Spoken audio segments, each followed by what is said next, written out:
Come on.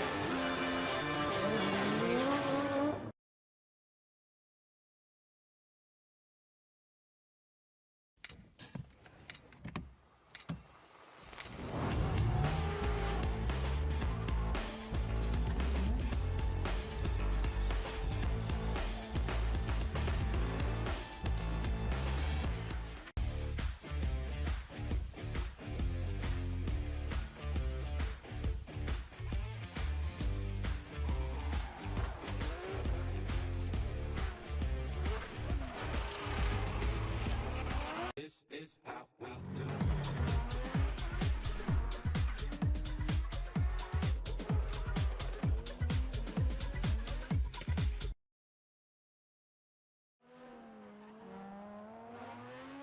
That's me. That's right. That's me. That's right. That's me. Damn right.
Come on.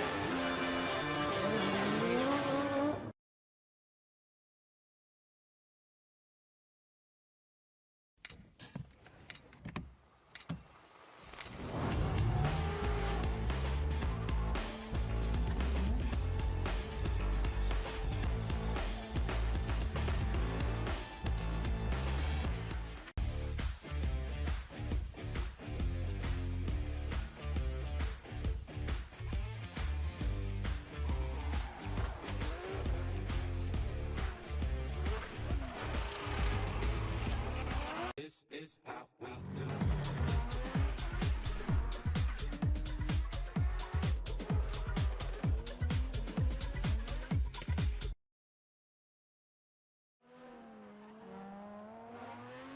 That's me. That's right. That's me. That's right. That's me. Damn right.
is how we do.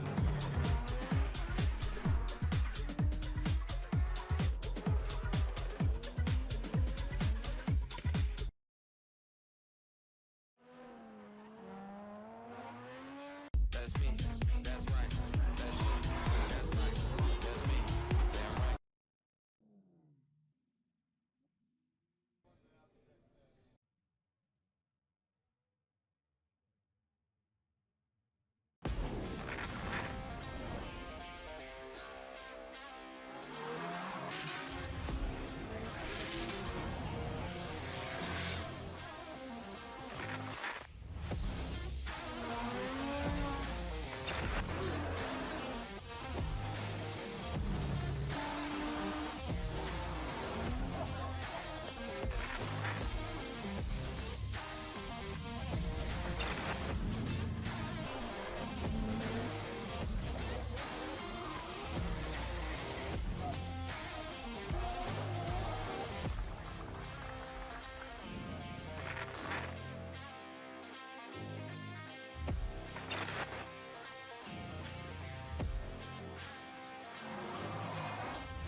This is how we do.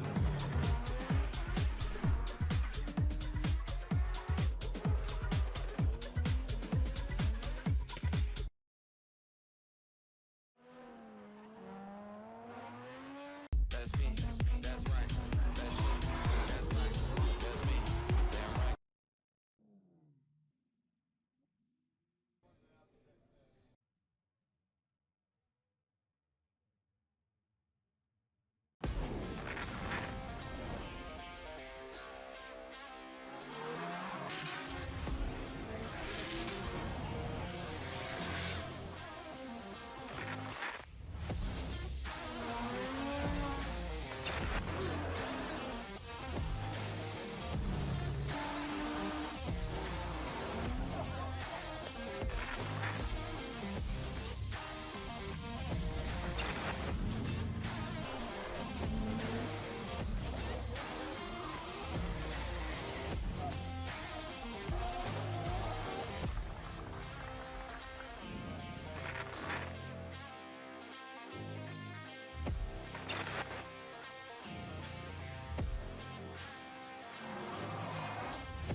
Come on.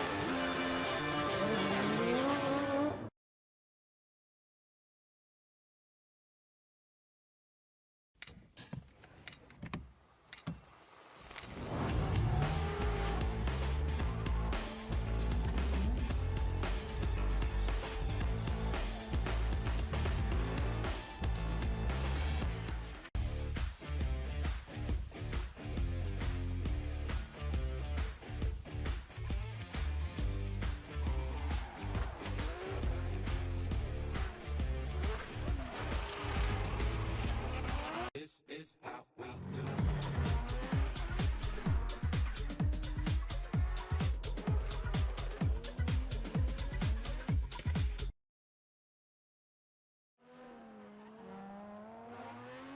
That's me. That's right. That's me. That's right. That's me. Damn right.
Come on.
1, 2, 1, 1, 2, 1, 1, 2.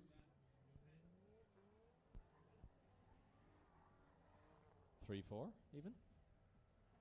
1, 2, 1, 2.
Test, test, test, test.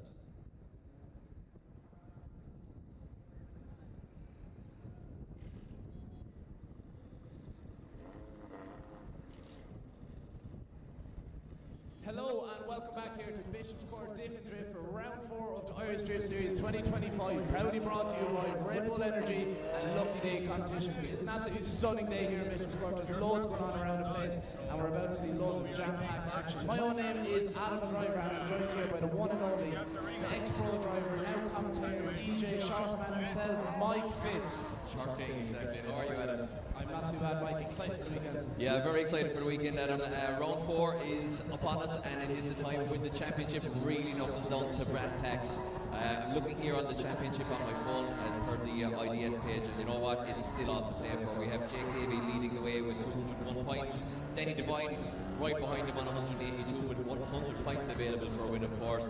And Dylan Wilson actually putting in a couple of good rounds recently on 164, a little bit behind. Also, the rookie championship is super tight at the top, still all to play for, although Bartik, the jet ski there, with a 7-point lead, 20 points available for a win in the rookie class, and the junior class is still also all to play for. So very exciting here, Adam. 3 championships up for grabs, and you know you want to be putting in that really strong form to give yourself a little bit of a buffer coming into the last round, because there's nothing worse than having your own head kind of playing mind games with you as such coming into the last round. And you know, the minute the game can come into a little bit, you can get a bit nervous, maybe you can put yourself out of the game if it's very close. So all these guys just mentioned and everybody else right behind them will want to really put in a big result today. Absolutely, Mike, and as we said, this is the Pro 2 side of the championship, so there's 3 different categories within that. That's the rookies, the juniors and the Pro 2s themselves. This isn't their first time driving this track, Mike. We're back here again in round 2 and it's a bit of a wet. It was still a great day, it's absolutely unbelievable driving, but today is dry, so it's going to change things up. I have been here this morning watching the practice and there's a lot of drivers out there really diving in their cars, trying to push it to the max, and there's some great talent really shining through, showing what they can do and pushing as fast as they can to get the speed and get away from their tech drivers so they can get into their qualifying round and get the best scores on the board. Yeah, practice looking good definitely. Like you said there, Adam, way better conditions than we saw for round 2. Will it change things up? I think it will. Certain drivers seem to go quite well in the wet, certain drivers go well in more predictable conditions. So I think we're going to have a little bit of a mixed bag of results compared to round 2, which we had earlier in the year. And how great it is to be here, you know, in a disused, as we mentioned last time, disused World War II airfield here. So instead of the engines of Spitfires and Lancaster bombers, etc., we'll be hearing 2 JDs and V8s and SR20s and naturally aspirated BMWs ringing around this airfield rather than the once again the Rolls Royces and stuff that we would take originally. Absolutely, it's like you see inside here today, like I've seen parachuting over the track. You don't see every day.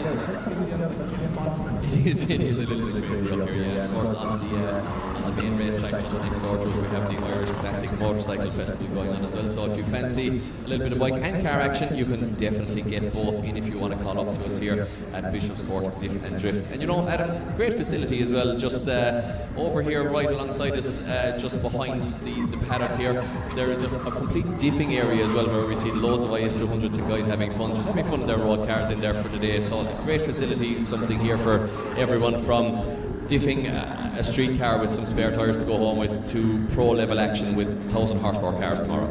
Absolutely, Mike, it's completely wild. There's a variety of things to see for anyone sports enthusiast this weekend up here. And as you were saying, there's anything from IS200s down there on track. We have anything from standard 325 BMWs, Mike, all the way up to the likes of 700 brake horsepower GT or GR86s. It's wild. Absolutely, yeah, crazy stuff, crazy variety, a little bit of something for everyone, like we said.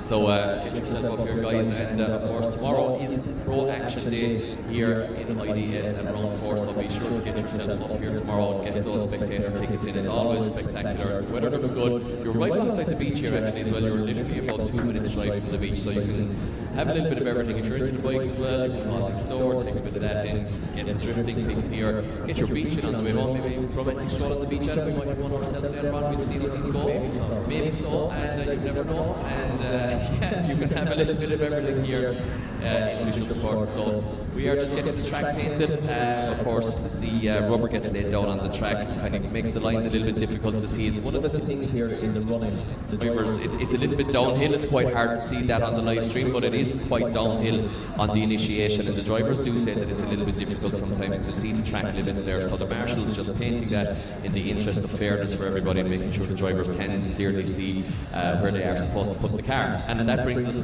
nicely onto the track there. You will see we have just 5 clipping points on this Bishopscourt circuit. It's not the most complicated in the world in terms of clipping points, not like the 9 or 10 we see in Watergrass Hill, but it is certainly quite technical, because if you get the entry wrong, it tends to really mess you up for the rest of the run, because the track gets quite stretched over here, as we see on camera now, over to the end.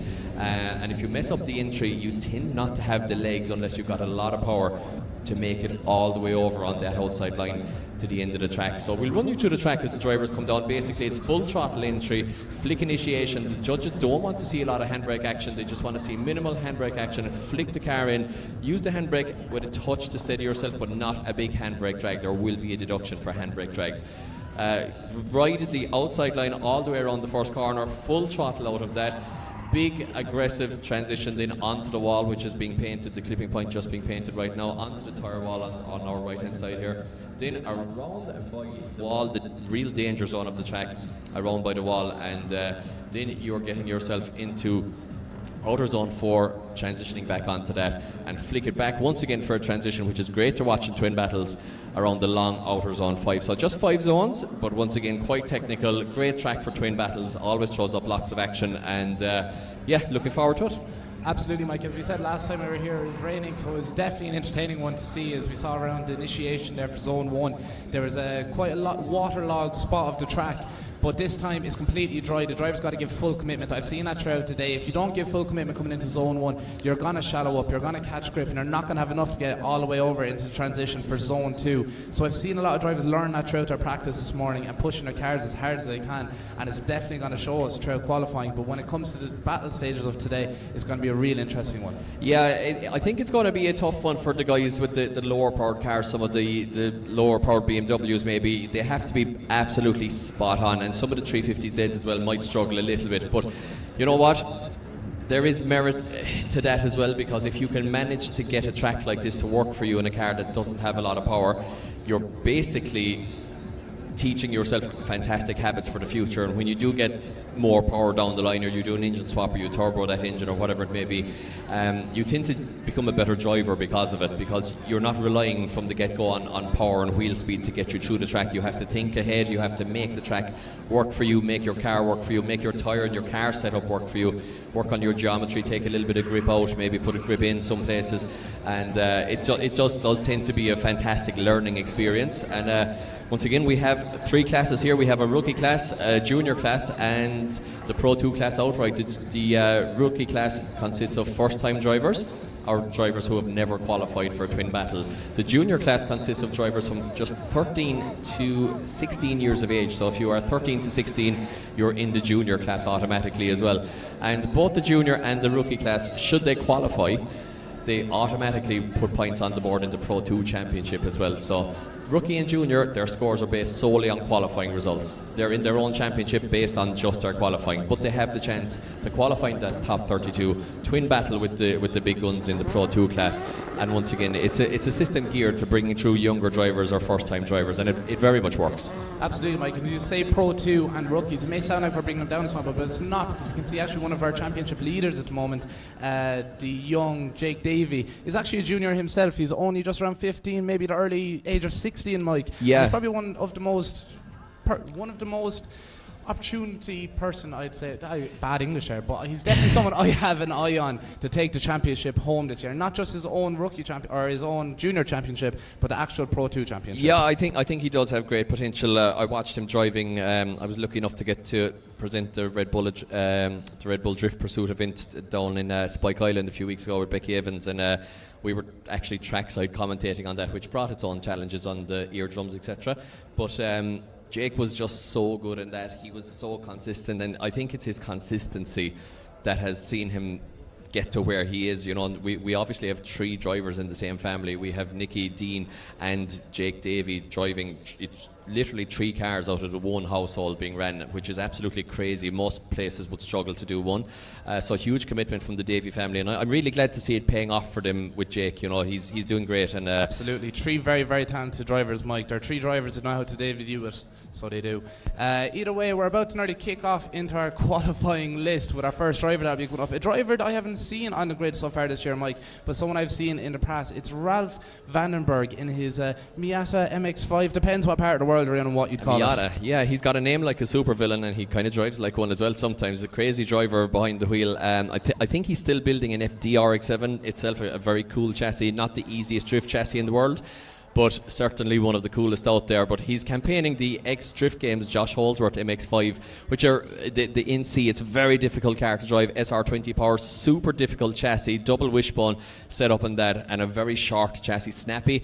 Once again, great learning experience. If you can manage this MX-5, you can pretty much manage anything. He could sit into a Sylvia, I think, and find it extremely simple, or a Chaser, or one of those longer, simpler chassis. But you know what? He's campaigning the MX-5. He's going to get us going in qualifying here, and we are ready to rock here for IDS round 4 as Ralph Vandenberg leaves the line in the little MX-5 that could.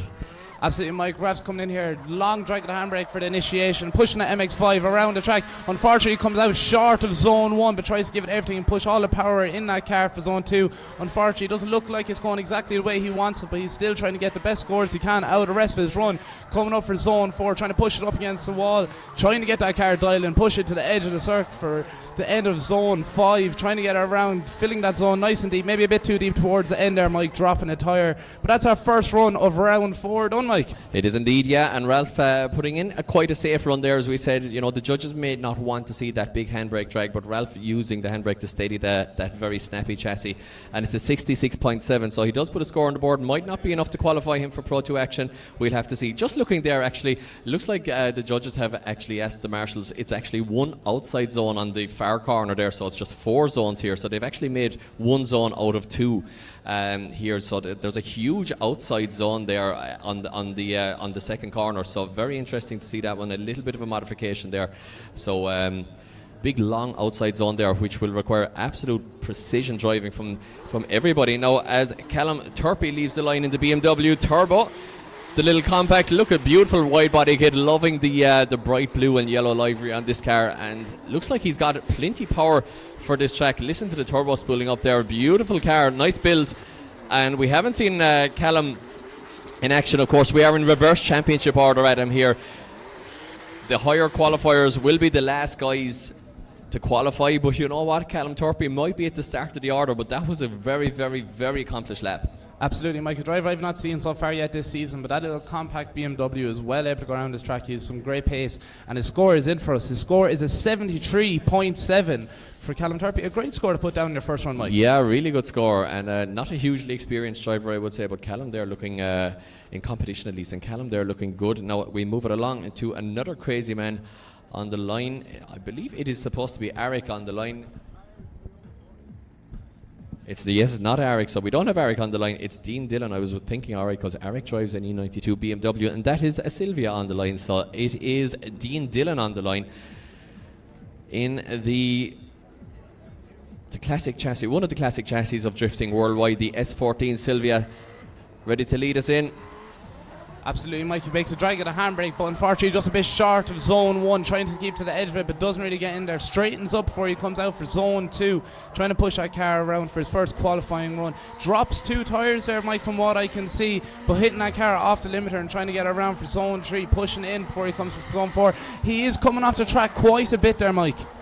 Yeah, I mean, generally getting around the track in the right idea, but definitely not a lot of precision in that run, unfortunately, for Dean Dillon.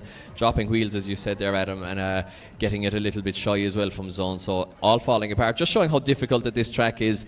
First 2 guys make it look a little bit easier, but it's definitely not easy. These cars, of course, very gripped up. They're made to go fast. They don't just float around the track, and it's a lot harder than it looks, I can assure you. Now, a man who should make it look easy, a man who is involved in drifting with a long time, from Donegal, I believe. It is the one and only, the gentleman outside of the car. It is Peter Rouse in another S14 Sylvia, flicking it in. A nice handbrake there, just a tiny little waver there, and drops a wheel at him. Not perfection, but generally a better line than what we saw in the last run.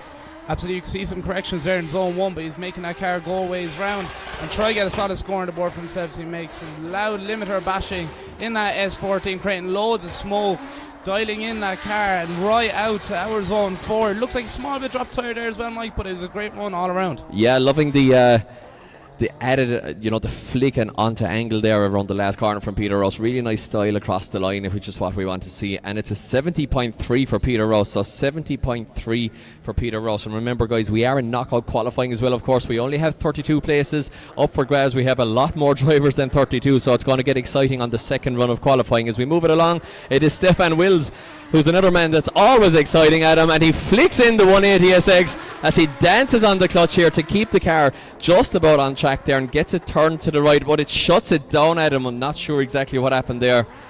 Quite unfortunate, Mike. Yeah, as you said, you can see him clutch kicking that car as he was coming out of zone 1. And hits the wall. Bit of a tap the wall. I'm not too sure, is he having car issues there, Mike, or is he just not dialing correctly? We're not too sure, but unfortunately that will be a 0 for Stephen Wills. Yeah, very close to it at least. A straighten is not an automatic 0, but it is a 0 for in this instance. A loss of drift completely, the judges deem. Now move it along to our first female competitor. She's been at every drift event that ever happened in the last several years. It's Saoirse Lee Barrett in the BMW, who flicks it right, flicks it back left. Not a lot of pace here, Adam, but you know what? She's bang on line. Absolutely perfect line around the first corner. Does she have the legs to keep it going? Not quite. A bit of a straighten in between, and maybe the car just didn't have enough power, but a perfect first corner. Absolutely, Mike. This is something that I was saying to you earlier. Coming out into zone 1, you need to be full commitment. You need to push that car. This is one of the cars we're referring to earlier, a 325, a 2.5 engine, barely making 200 brake horsepower. You really need to give a full commit around that track. She's a great driver and has unbelievable talent, and definitely want to keep an eye on. Just unfortunately didn't have it to go around the track there. That impressed me there, though, to be honest. Maybe not a great score. 59.3 for Saoirse. Got caught out on power, but the technique was really good. So I think when she gets some power under the bonnet of that car, she might be a force to be reckoned with. Now we move it along to the next man in the very OEM looking BMW. It's Paul King in the E46. With not as good an entry as Saoirse on the last one. A little bit of a correction there, Adam, and when I say a little bit, I mean a lot. Unfortunately, yes, Mike. There definitely looks like there's a lot of grip dialed into the back of that car so he gets much speed, but it doesn't look like it's working out in his favour. You can see him clutch kicking that BMW E46. Definitely OEM looking, as you says. I can't see him, he's out of my view, but he gets across the line and does get a score on the board for himself. Yeah, definitely a better second half of the lap there for Paul in the BMW. And once again, guys, we are in reverse order, so the runs will be getting better and better theoretically as we move it along through qualifying, and that's a 58.3 for Paul King. Next up, warming his tyres, it's our first 350Z. It is that of Edgar Linus. The 350Z, Mike, a very popular chassis between a lot of drivers, from pro drivers at the very top level, such as James Dean and so on, all the way down to your rookies are just coming into drifting. It's a great chassis and great power for a stock engine, but can it do it? Can it do what it needs to do here at the track on Bishopscourt today? He gets into zone 1, Mike, does a great run, trying to drag the handbrake so he can get deep into zone 2. Yeah, well, this one is very much not a stock engine. You can hear turbochargers there whistling, and an engine swap and a turbo at that under the bonnet of the 350. They are a little bit out of legs, a small bit for competition, Adam. You know, the VQ, they're hanging around the 300 horsepower mark, and you know, third gear is a big ask for them in competition unless you take a lot of grip out or get a shorter final drive ratio. But Edgar Linus there, no shortage of power, but a little bit of a shortage of precision. 55.3 for Edgar. And we look to the line, and on the line, leaving the line in fact, it's Shawnee Bainbridge leaving the line. Super nice guy outside the car as well, but can he put in a super nice lap, Adam? Hopefully so, Mike, as he makes his way into zone 1 there. A bit dodgy, wasn't the most fluid across the line, but gets it through zone 1 into zone 2, pushing that car, trying to get it right up on top of that wall, Mike. Yeah, making it work there, definitely. The BMW looks like it doesn't have the most horsepower on the grid, but you know what? He's making it work here. He's thinking about the lap. He's got plenty of time to think about it because he's not very fast. But you know, I heard the judges there, just a groan going up for the judges. I think they're disappointed because he was on for quite a big score up to that point. Absolutely. As he nearly came in there to the final zone there, Mike, I was watching it and it looked like an absolutely great run. I was wondering how is he doing this in this BMW, but he unfortunately had a bit of a mistake for the final zone. His score did come in, Mike, and it's a 52.7 for Shawnee B. It is, and the car, the famous car which was piloted by Jack Mahoney to almost to a podium here in Pro Action, the naturally aspirated AE86 of Ian Hamilton.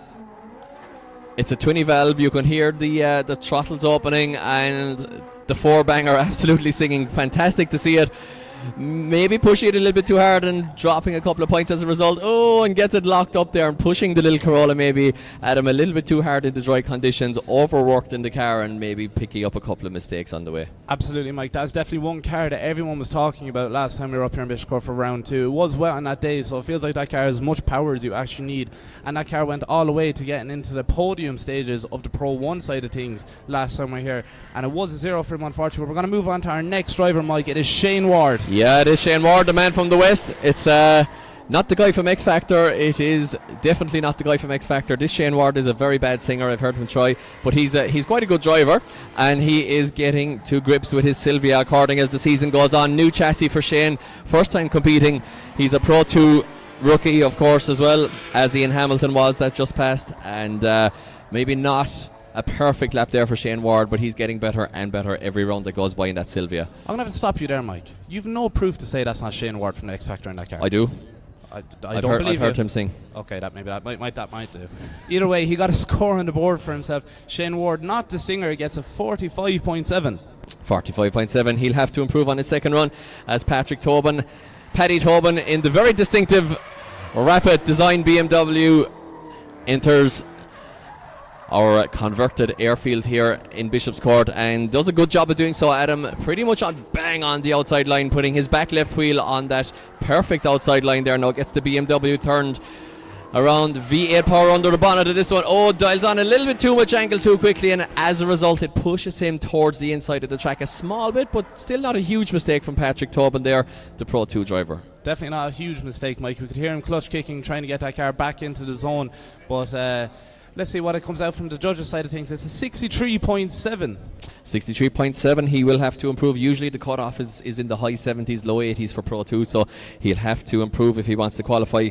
Our second female competitor, it is Katja Derren, wife, of course, of the one and only Matt Derren, in the supercharged V8 E30 BMW. Super interesting build. You can hear the whine going up when she hits the throttle. And big flick onto angle. Does she overcook it? She does, just overcooks it. Went for the big angle, the big spectacular flick onto the wall. Adam didn't quite pay off. Absolutely, Mike. One thing you can always expect from Mr. and Mrs. Darren is for them to put on a show. Two great drivers, and are really shining through this year with their two beautiful looking cars, from the E30 all the way to Matt Darren's E36. Two very talented drivers. Unfortunately, that didn't work out the best way for Kat Darren. Yeah, not a perfect run there from Kat, that's for sure. So we move it along to our next driver, Pro 2 rookie. It is David Flaherty, leaving the line in his BMW. Beautiful looking car, very, very distinctive blue and red livery there. The Flaherty electrical sponsored machine with the yellow wheels, just in case you misplaced your wheels at the tire changer. Those are mine, the yellow ones, he says. And you know what? This is a very, very tasty attempt here from David Flaherty, Adam. Absolutely, Mike. I was only just thinking to myself there, the speed. You can really see it's gone up a notch here with the drivers as David Flaherty pushed that car around. What a great run, Mike. A 360 across the line. He's definitely happy with that one himself. 10 points extra for the 360 from me. I'll give it 12 points extra. 12 points extra from Adam. Excellent. So big score here for David Flaherty, possibly 110. Of course, guys, there are championship points on the line as well for a high qualifier, and it's an 83.3 for David Flaherty. He'll be delighted with that. The rookie driver should see himself into battle action with that later on, and we don't have time to reflect on that because we got to move it on. It is Paul Dempsey, Paulie D, our resident scrutineer, on the line in the ex-Chris Brady, ex-Damien Shortland, going back there now, AE86 with a Sylvia front and rear on it basically, and this car is a tough mistress, Adam. Absolutely, Mike, and definitely an OG chassis, the AE86, a great looking car. As we can see, the Lucky Day sponsored twin cam pushing around the track. He looks like he's onto a great line so far, Mike.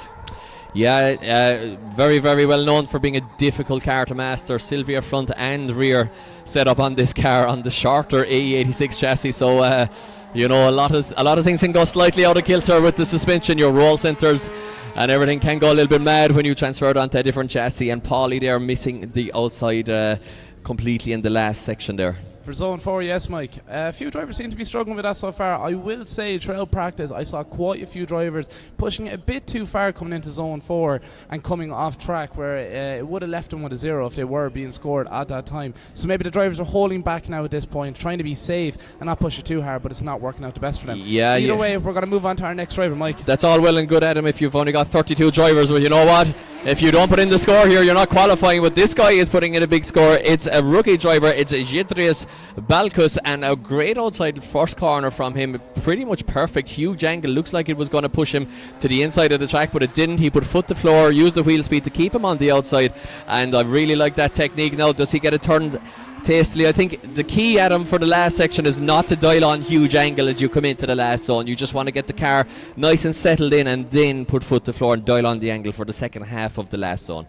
Absolutely, especially when you have to put in a lap like that. You don't want to push it too far beyond its limits coming into the final zone, which that was a great run itself, Mike, and it is a great score as well. It's an 83.3. Definitely putting him, it's second place so far. Yeah, on our leaderboard. joint top actually with David Flaherty, so tied with top place with David Flaherty, so great score there from Jidris. So we have to move it on quickly as we do in Pro 2 qualifying. It doesn't hang around, we got lots of cars to get through. It's an interesting one on the grid. It's a V8 turbo of the man behind Celtic Customs. It's Nathan Walsh in the little MX-5 with all the power in the world at him. Watch the speed of it coming down the straight here, Mike, as he pushes that car to its limit. The little V8 is inside that little MX-5, push it right up close to that wall, Mike, trying to fulfill zone 2 and make his way around his track, put down a solid score for himself. Yeah, I mean, he's doing a great job of it. These cars are like notoriously difficult to drive, and they're so twitchy, and there can be so many corrections in it, but nothing like that for Nathan Walsh. Maybe teeny tiny correction in the last section there, just of angle, but very little, and it's a great run and a great score for Nathan Walsh, putting him into top position so far with an 89.3 for Nathan Walsh. He'll be delighted with that one. What an outstanding score to be getting on your first run, Mike. Definitely one you can play safe with for your second run. Either way, we're going to move on to our next driver now. It's a Skyline, Mike. It's an R33 4-door. Yep, the forgotten middle sister of the Skyline family, the 4-door R33. But you know what? Probably a nice, cost-effective way of getting into the Silvia or Skyline chassis. Maybe not the most expensive shell in the world to buy, and using it very, very well here is the rookie driver Barry Forrest, looking a lot better than he did in the last round. And you know what? That's not perfect. It's not a Nathan Walsh lap, but I think it's going to be a score which might see him in there later on, possibly. Absolutely, Mike. It's one of the cars I've been watching throughout the weekend. His practice run's been going great for him. It's a car that I kind of keep an eye on. I like the look of it. So I really got that missile look, different body colours on all, or different colours on all the different body panels. Either way, we're waiting for his score to drop in for Hero Steer. It's only 67.7, so the judges marking him down a lot for missing that last zone there. So 67.7 for Barry Forrest, which sees him into 6th position. Now, a man who I was speaking to briefly in the pits, Matas Karaitis, is on the line, and he was having issues with his gearbox input shaft. I think the carrier bearing was not playing ball there. I think it was disintegrating itself, so I'm not sure what his situation is here. Will he be slamming it into gear that hard? Will he be trying to baby this BMW around? He doesn't. He kicks the clutch violently on the way in, and you know what he says? I'm here to take over, I'm not here to take part. And it's so far it's holding together for him here, Adam. He almost pushed it too hard there. I think maybe drops a wheel. Nearly does, Mike, but he's still getting around that track and getting into every zone. The judge is going to be happy with this one. Lots of angle there just for transition. Is he going to get all the way around zone 4? He does, Mike. He is not babying that car at all. He's pushing it to its limits so much so he's doing a 360 across the line. Yeah, not babying that car. He is in a danger mechanically with that one in the gearbox, but well, look, Mike, if it's going to break, it's going to break. May as well get one out of it. You might as well just break it properly, exactly. So an 81.3 for Mattis, which should possibly see him in for top 32 action for the Pro 2 rookie driver. Barry Forrest was a rookie driver as well, of course. On to another rookie driver. It's Ollie Cassidy flicking in the very, very beautifully livered R32 Skyline. And I just held my breath there. It was a very spectacular entry from Ollie. Made it stick. Nice outside line. Well, middle of the clipping zone line. Maybe not a perfect run from the ECU master sponsor. Oh, just but a bit just too much, Mike. Just over-rotates it. Over-rotates the transitions for zone 4. Yeah, did all the hard stuff there and got through zone, the big long outer zone 2 safely. Maybe not perfect. Got through there safely. But then I don't know what happened there. You know, Adam, that's theoretically an easier part of the circuit than what he had just come through, but sometimes you can just lose concentration, or maybe the car is not perfectly in tune with you, and that's a 0 for Ollie. Now Kieran Lynch, the man all the way up from Carricknavar in Cork, is on the line in the 180SX, like one of the characters of the Pro 2 grid. SR20 power with a Garrett, one of those modern Garrett turbos, which is pretty much like witchcraft. They do things so well.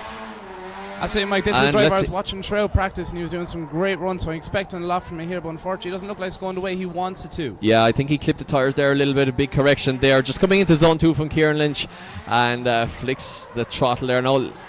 Gets the car turned around, gets the SR20 spooled up, but definitely a big mistake there, and he'll be under pressure to qualify after coming all the way up from Cork there. A long drive up And of course, we're well used to all the northern competitors coming all the way down to Kerry and Watergrass Hill, so it's only fair for us to come up a couple of times this season.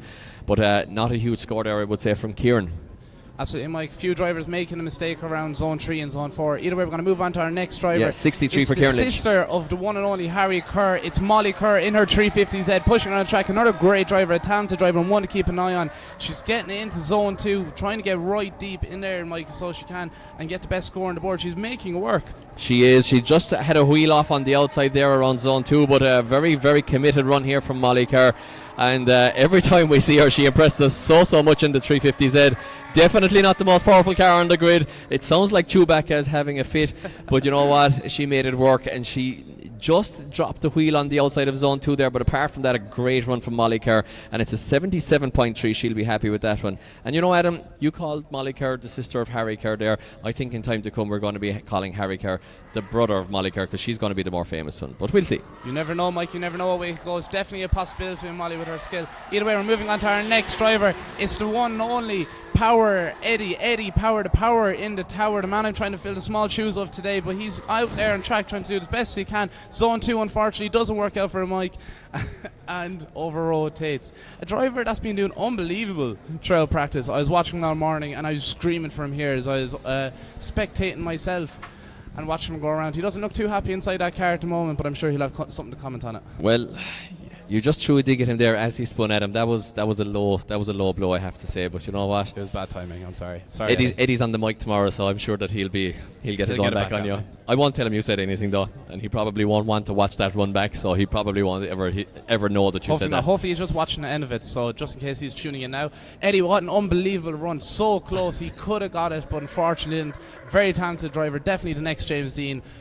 Unfortunately didn't work out with his way from that time. Well, you just redeemed yourself there, Adam. So thank God. So Eddie scores a 0, unfortunately. Even if Eddie does get into the top 8, we always put a kibosh on him. We throw a spanner into the works so that he can't get into the top 4 and that he can make it to Sunday to commentate, because the top 4 drivers do go to Pro Action.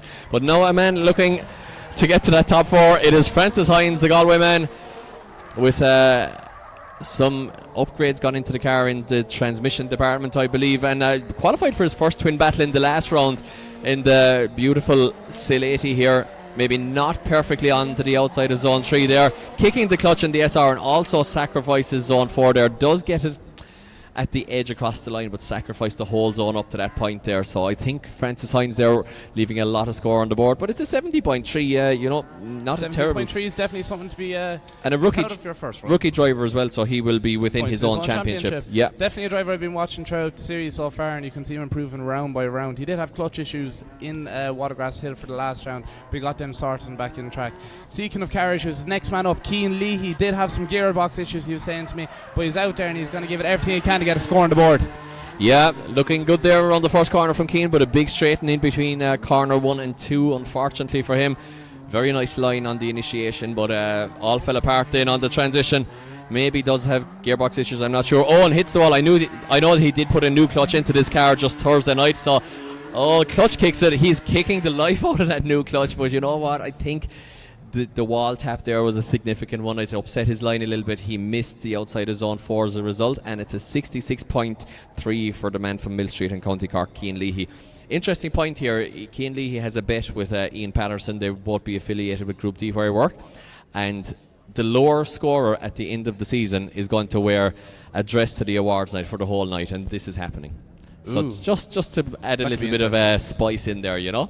Nothing wrong with that, of course. We might do it for the final round. We might get the comments to choose what colour the dress will be. Something nice, yeah, something cute. So let's talk about dresses and more talk about the man from just above Belfast, the up-and-coming driver Clark Hatton, looking better and better each round in the little BMW M2 with 2 JZ power. Left foot braking around there, steadying the car up. Now puts foot to floor, just dabs the handbrake.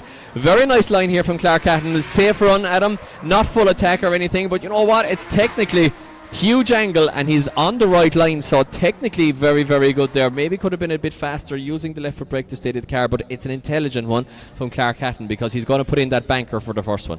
Absolutely, Mike. It definitely wasn't full attack, but he was nowhere near holding back on that. Well, the judges like it, Adam. The judges love it, in fact. And Clark Hatton goes top with a 90.7, so a big score there. First score in the 90s. Clark Hatton delighted with that one. Once again, very technical lap. Not the fastest one we've seen, but perfectly in those zones, which is what the judges want to see. Now we move it along to another Pro 2 driver. It is Stuart Gordon leaving the Red Bull ring on the line there in the big R32 with the huge wing on the back of it. And he flicks it in, all the style points there for the wing and all the style points for the initiation there for Stuart Gordon. And can he keep it together here, Adam? Hopefully he does, Mike, and he looks like he's doing a great job as he finishes out throughout zone 2, getting it perfectly. The judges will be happy to see that once he pushes up against the wall in the skyline. One of 3 skylines we've seen so far today. Will it all work out for him in zone 4, Mike? It does. Small bit shallow, but not bad at all. That was an unbelievable run, from my opinion, Mike. Yeah, looks good there. I'm not sure. I don't have the commentary notes in front of me for Stuart. Is it an RB20 possibly in that? Sounded like it was getting a couple of clutch kicks there, but 78.3 there, so Stuart Gordon might find himself around the drop zone with that score. The first one, of course, each driver getting 2 non-consecutive qualifying runs. Now a man who looks to be getting better and better each run finally has this car working for him, and he gets to drive it himself sometimes as well when he's not loading it out to the whole country. It's Nathan Corcoran in the 800 brake horsepower 2JZ BMW E46, driven to the podium at the last round there by David Garvey in Watergrass Hill. And I was just going to say, and he's looking good, but totally misses zone 3 there, Adam. Absolutely, Mike. As we said, that car made its way straight to the podium, taking first place, if I'm correct saying, at the last round. So we know that car can do it, especially in the Pro 2 Championship. Nathan knows how to get that car where it needs to be, so hopefully it'll work out better for him in the second qualifying run. Yeah, judges liking the rest of the run. It's an 82.3 for Nathan there, even though he sacrificed zone 3, so that puts him into 5th position. The rest of the lap looking very good, to be fair, so that's a good score from Nathan. Callum Coogan is on the line. Always love seeing Callum on track. The Pro 2 driver, so consistent, always makes the BMW work, never looks like he's under pressure, never looks like he's underpowered, because he's a step ahead of the car, just like the Malays are. They know how to drive these naturally aspirated BMWs, and it's so good to see them up in their relatively local track here. For the Malays, it's definitely a local track. They're only over the road here, but Callum Coogan, yeah, once again a pleasure to watch always, as we just get the track fixed a little bit here after Nathan Corcoran, making sure everything is the same for all drivers, and we should be ready to rock. Absolutely, Mike. We're going to see him come down the straight here in Bishopscourt, coming down the slight slant of a hill. You can't really see on the stream, but you can see it here in person. Dragging the handbrake to get into zone 1. On the edge of it, Mike, bit shallow, but he does get the car throughout all of zone 1, going into zone 2, pushing that BMW around as best as he can. Yeah, very, very precise run by the wall there from Callum, as we have come to expect from him. Not sitting that high in the championship, which is surprising because he's so consistent, but maybe doesn't quite have the perfect car for twin battles, power wise and speed wise, but just look at what a driver he is, Adam. I mean, he's always so precise. He's great to watch.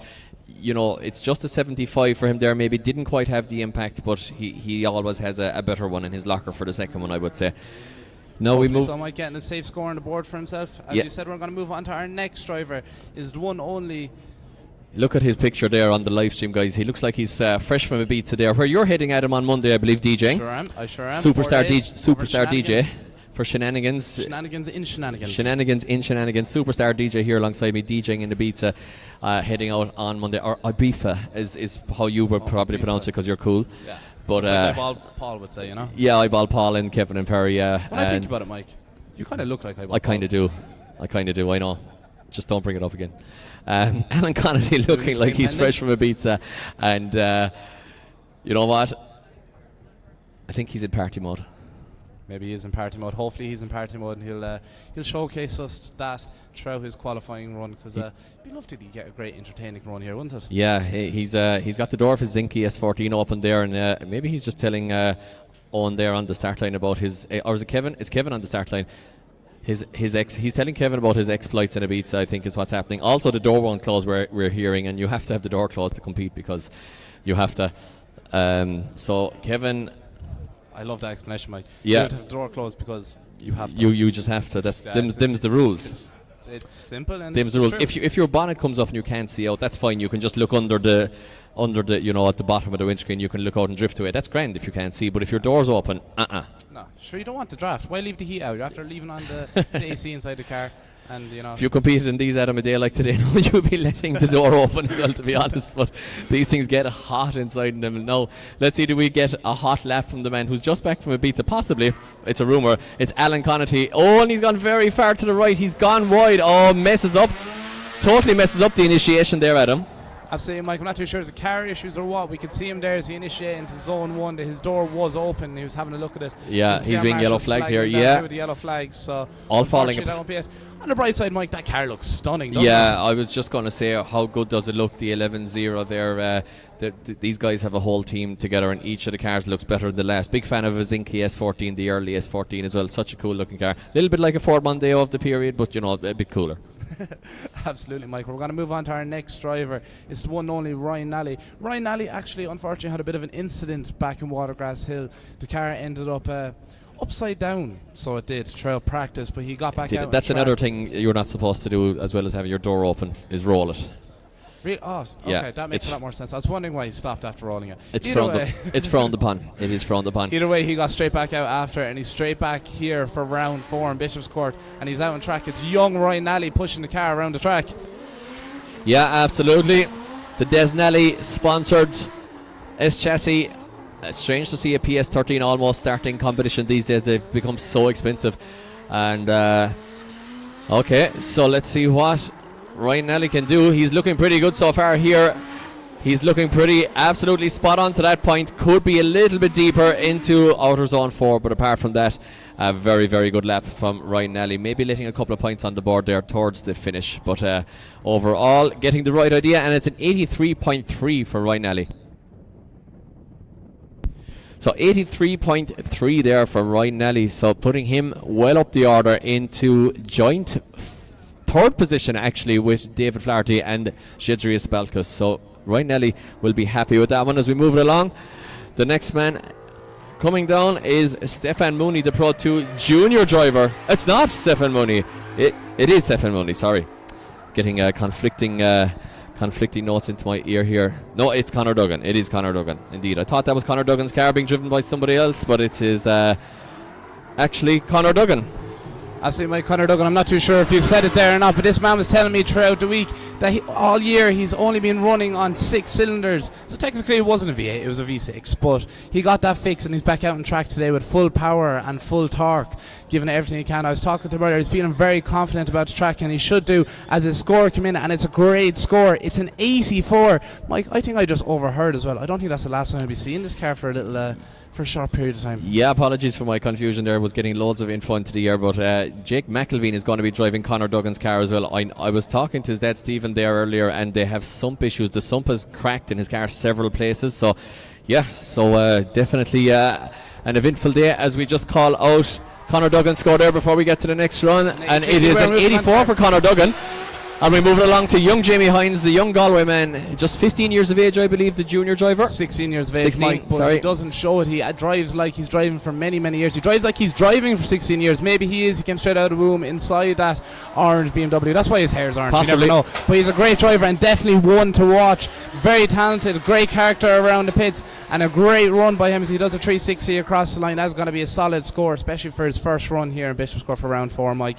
We're waiting for his score to drop in for the young Jamie Hines. Yeah, he's on 53 points in the junior championship. Alex Butler's leading it on 59. So remember, guys, there is another championship up for grabs here. And Mike, his scores come in. He's going to be unbelievably proud of this one. He tops qualifying so far. It's a 91.7 for the young Jamie Hines. Wow, a great driver for a young age, Mike. Yeah, that might see him on the podium in the junior class later on already. He'll be delighted with that one. But another man who is going to be looking to be on the podium in his class, it's the rookie driver. It's the man who's leading rookie. It's Bartek Blazejewski.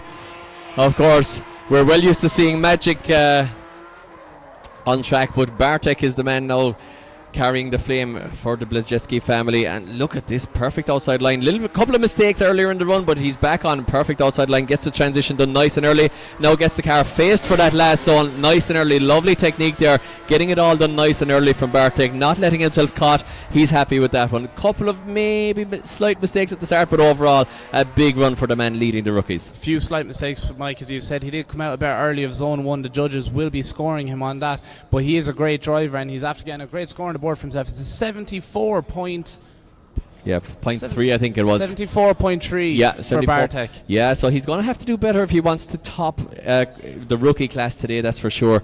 But he does have that second run to do it. Now we go back to the line, and it is the one and only Matt Derren with the V8 power. One of the nicest guys on the grid. He's got the best beard on the grid, and he's got the coolest spoiler on the grid. And let's see if he can top qualifying, because you know what? He is capable of it on his day. Absolutely, Mike. Kat's husband himself, Matt Derren, a very stylish driver, getting into the podium a few times throughout the series. You can see him pushing that car got to the podium last round, actually. Last round, so it was. In Watergrass Hill. Yeah, his first podium ever, actually, in Pro 2. I didn't realise that. I thought he had been on it more, yeah, but they told me his first podium, so hopefully it continues for Matt Derren, because I think he deserves it at this stage, keeping two cars going, his and Ketch's cars, and just being an overall helpful guy in the paddock. And Matt Derren crosses the line. Again, a couple of mistakes throughout the run there, but overall, generally the right idea, especially across the line. Absolutely, Mike. I think he'll have to do a bit more Matt Derren for his second run, maybe, you know. He might have to go more Matt Derren, exactly. 75.3 for Matt Derren, putting him into the middle of that kind of the 70s there, where we see a couple of drivers bunching up now. Callum Coogan, Bartek, Matt Derren, Molly Kerr, all around there. As we move it along to Justin Murphy, the man with Jay-Z power for this season in his E36, but you know, comes away a lot too early, not a little too early, a lot too early. Another driver that we actually saw on the roof this year, unfortunately, in Mondello Park at the first round, got the car back on four wheels and actually qualified in his second qualifier. Put it on the roof in qualifying in his first one, got it back, got it fixed, and actually qualified it. So that'll tell you a little bit about this guy and the team behind him. But I think he's going to get marked down massively for the first zone there, Adam. I think so, Mike. His initiation wasn't exactly in the correct position, and he basically came into zone 1 on the initiation, skipped the rest of it, got into it at the very end and came out of it, but probably wasn't the best thing. Hopefully, he, as Mike says, he was on his roof. Hopefully he turns things on his roof for his second run and gets a better score on the board for himself. I'm just looking for his score here on the board. I can't find it. I'm going to move on to our next driver. Until then, it's Andrew Kenna in a very popular chassis here in Ireland. It's the Altezza pushing around the track. Yeah, Andrew Kenna in the crazy Altezza, and he just getting a little bit of understeer there. These cars are kind of known for that. They're difficult on the front of them to get them to grip and really bite for you on the front.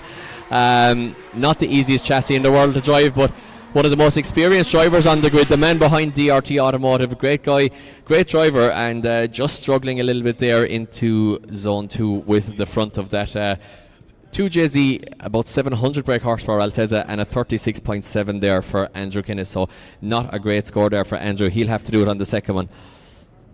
Yeah, so we had Justin Murphy had a 58.7 and Andrew Kenna with a 36.7. So we are in reverse championship order once again, guys.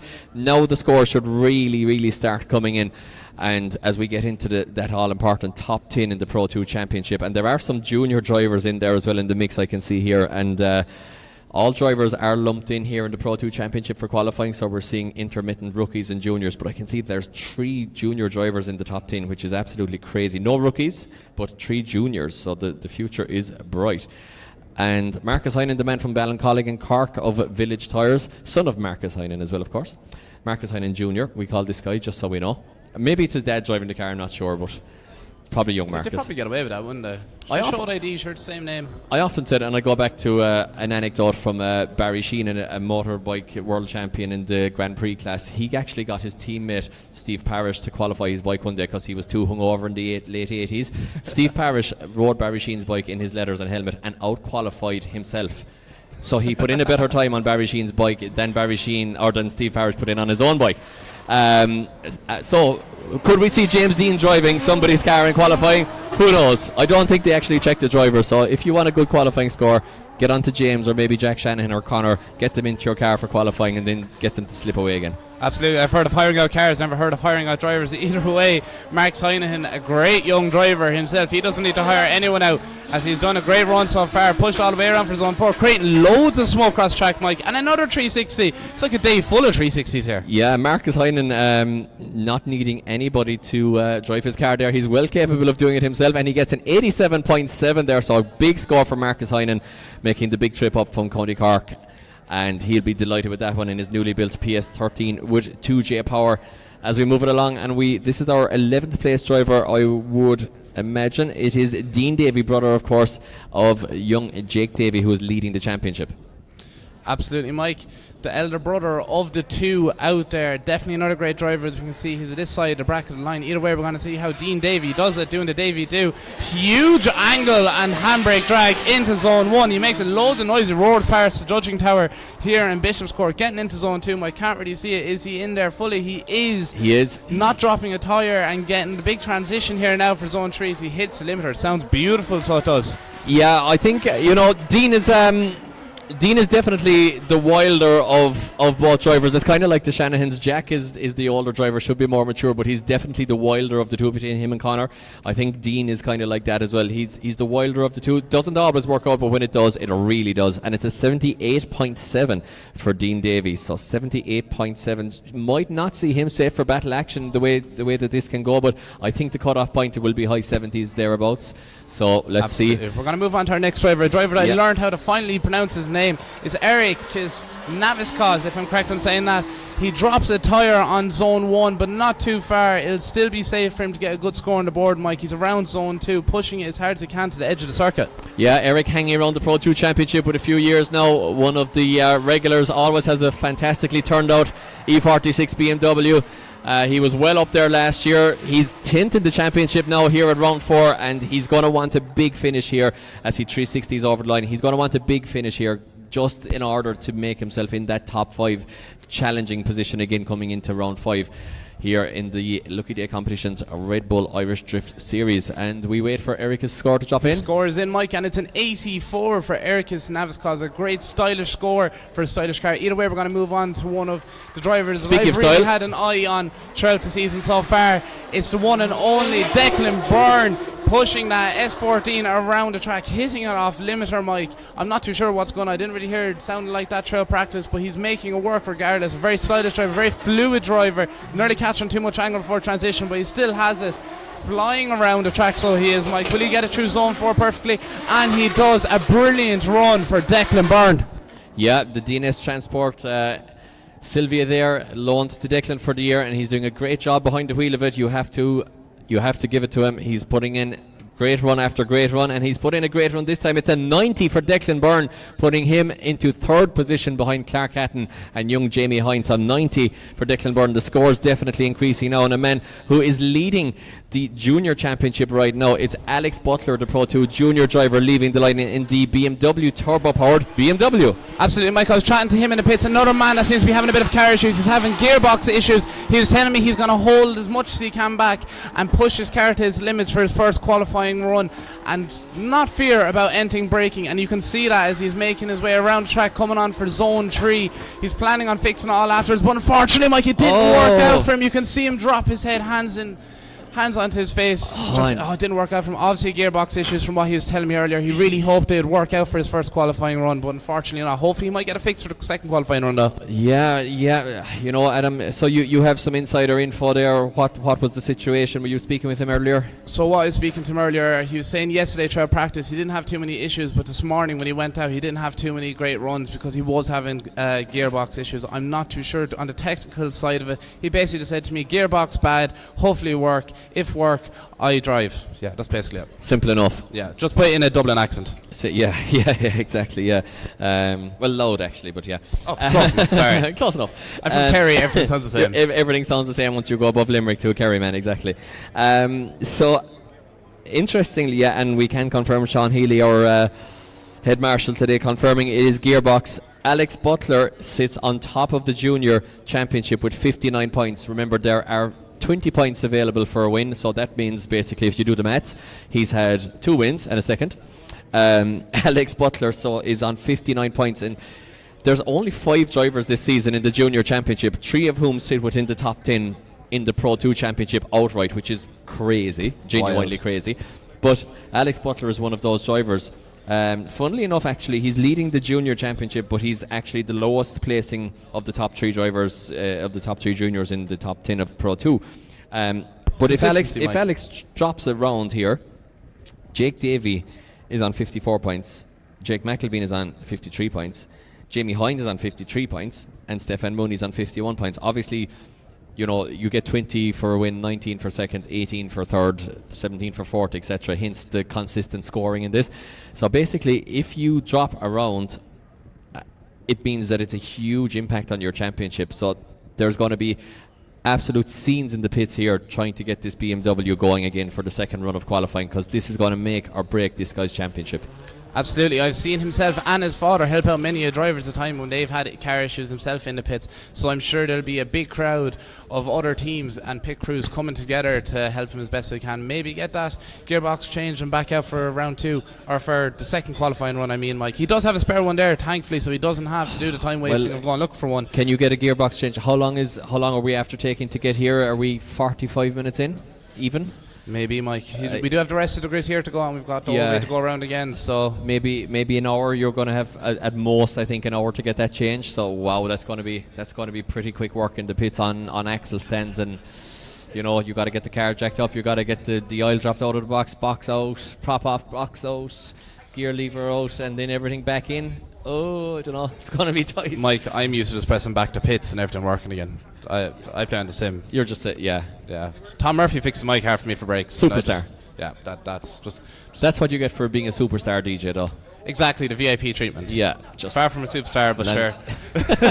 Make it work. Either way, while we have a small bit of time, Mike, we may as well use this opportunity to give a huge shout out to our title sponsors, Lucky Day Competitions and Red Bull Energy, along with our other sponsors, ECU Master, Yugen Factory, Nizuba Motorsports, CDM Sport, Group D, where you're from yourself, Mike, Turn Tire Distribution, Strom Wheels, which we see many of the cars on the grid today running, GMD Tires, driftmagazine.eu, Shift AM, our official media partner for this year, along with TS Drift Days, who run many of practice days down in Watergrass Hill in Cork.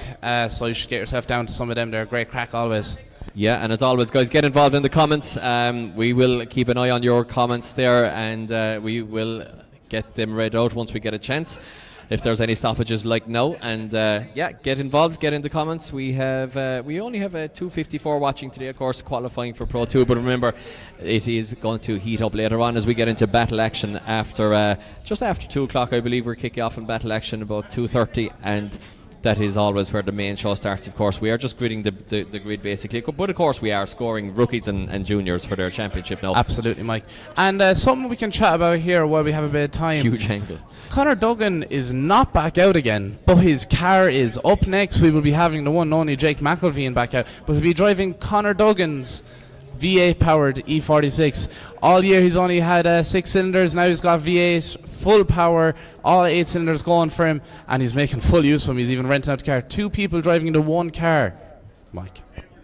Yeah, hence my confusion earlier. I was getting the info there on the run, and Conor Duggan was out in his own car, but we do have, he's way up there in the championship. Jake McElveen is driving this. Jake is currently sitting, if I bring up my my picture of the championship standings here, Jake is currently sitting 7th, I believe, in the championship. And you know what? He did have some issues, as speaking with his dad in the pits. They've been chasing cracks which have been travelling across the steel sump in that car, in his own car, all weekend, welding it, and it's just not worked out. The crack keeps reappearing, travelling. So obviously it's leaking quite a lot of oil. It's not safe for either the engine or the other competitors, which have to follow him, and himself indeed, if it dumps a lot of oil, if it fails. So overall, Conor Duggan, one of our long-standing sponsors here in IDS of CDM Sports, stepping in, loaning that car to Jake McElveen, and it's not an easy task, Adam, to sit into somebody else's car and make it work in qualifying if you haven't practiced in it. It's a hard thing to do, even if you have been practicing in somebody else's car, never mind if this is your first roll of the dice in it. Absolutely, Mike. If I'm correct in saying it is a very similar chassis to his own, if not the same chassis, he also drives an E46, I'm correct saying, yeah? Yeah, but they're all so different. Absolutely. Everyone could have their car set up differently, but it really does show the sportsmanship throughout drifting and how it stands out as a sport. Conor himself, yes, they are teammates, but he could have been greedy and kept that car for himself throughout the day and be like, no, I finally got to fix this full power, it's full everything now, I'm driving only for the day. But no, his teammate needed a car and he's not going to let him down. He's going to go for it as well in the same car. Yeah, you see it all the time in drifting. It's a sport with great sportsmanship in it, thankfully, and long may it remain that way. It's always great to see it. Not sure what will happen if they both qualify and they meet in battles. There's going to have to be a decision made. I guess Conor would drive his own car. But look, we're getting ahead of ourselves there. We have to make sure that he qualifies first, and he is leaving the line in the borrowed car. Again, Adam, all these cars, if you built two identical cars side by side, there would be little differences in both. Never mind sitting into a completely different car. But a great entry there from Jake McElveen. Gets the CDM Sport E46 perfectly on the outside line, nurses it into the second section with the handbrake, drops a wheel as a result. Maybe just could have dialed on a tiny bit more angle to get the car slightly more on the inside, but he's back on line here, picks up zone 3 on the way, gets a turn beautifully for zone 4, knocks one of the water barriers, puts the back wheel on the outside line and crosses the line, and I think he's going to qualify Conor Duggan in his own car. This is wild, Mike. I don't even know what to say. He definitely didn't hold back. I've not seen him drive that car this weekend. You said he had car issues, but he just went straight into it, and he went straight for it, Mike. We're waiting for his score to drop in. It's an 82.3. Conor Duggan sat on an 84, so just behind him there in a borrowed car. Really impressive from Jake McElveen. And we're back in action. The man from over the road in Castlewellan. It is Peter Malloy in the beautiful E46. We mentioned the Malloy brothers earlier. They'll always look so in control of these BMWs. Look at Peter getting over to the left-hand side of the track nice and early so that he doesn't get caught, heading towards that wall. He's already just bang on line for that wall by the time he gets there. A little bit of a correction on 3 there. Was heading for the wall, got it backed out of it, and puts foot to floor in the TS Foods sponsored E46, and a nice lap there. Apart from that correction at 3, pretty much perfect, Adam. Absolutely, Mike. We were chatting about these cars of the two Malloy brothers. They're two outstanding looking cars, very, very clean. Andrew Malloy probably have one of my favourite looking cars on the grid. They're two very great drivers as well, and we can see that because Peter Malloy's score has just come in. Mike, he has topped qualifying. It's a 93 for Peter Malloy. Wow, what a run from Peter Malloy, guys. Big round of applause for Peter Malloy, the local man. And he'll be delighted with that one, as we can't dwell on it. It's Luke Talbot, Luke Talley, the man behind Exemplar Airport Concierge Service from Dublin Airport. He's improving all the time. He was on the podium, I believe, in Driftland just last week or the week before. Absolutely, and Mike. What a great thing to see him coming through this championship and improving with every round. And his GR86 fronted GT86, and great to see him improving. And every round that we see him in, he's just looking like he picked up something extra, doesn't he? It's wild, I must say as well. Probably one of the nicest lads I've met throughout the series so far. Even just walking on the pits earlier, I caught eyes on him. We ended up having a chat. He was telling me about his success over in Driftland, where he did end up with a crash, but he's everything fixed now. We're just waiting for his score to drop in. Mike is here searching for it, but we're going to move on to our next driver in the meantime. It is Andrew Malloy, the second of the Malloy brothers, in his beautiful E36 two-toned red and black BMW. It looks stunning, probably one of my favourite cars out there. Hopefully this run will be just as good as the car itself, and it's looking quite solid at the moment. Mike, he's pushing it to the edge of each zone, trying to get it close to the wall for zone 3 and for zone 4 coming along here. A great run, Mike, so far. Yeah, the second of the Malloy brothers, just sitting above his brother in the championship. Found Luke Talley's score eventually, 77.3. I missed it as it popped up on the screen, so 77.3. I was looking higher on the screen. I thought he scored quite well there, but just a 77. As Andrew Malloy's score now drops in, a nice tidy lap from him as well, is exactly what we've come to expect as we really get into the pointy end of Pro 2 qualifying here at IDS round 4. And Andrew Malloy, do we have a score for Andrew? We do indeed. It's an 86.3 for Andrew Malloy. 86.3 as the E92 BMW of a hard-charging Dylan Wilson. The Angry Wasp BMW with 2JZ power under the bonnet. If you get a chance to check out under the bonnet of this car, it's very impressive. Be sure to ask him to pop the hood, man, in this BMW. So Japanese. Oh, and he hits the wall and rearranges the back end of that BMW a little bit, Adam. Unfortunately for him, a mint car coming into the round, but it just maybe leaves 3 or 4 inches too much inside in the wall there. Maybe he was like, this car is just a bit too heavy. Let's delete the rear light so we can have a bit of a lighter car for our second run. But it was a great run all around, Mike, and definitely a powerful car, as you said, that with the 2JZ power inside it. Yeah, Japanese power in the German chassis there for the third place man in the Pro 2 Championship, Dylan Wilson, as we wait for his score to drop in. And I still can't see it here. There will have been a correction, so I think he's around midfield somewhere.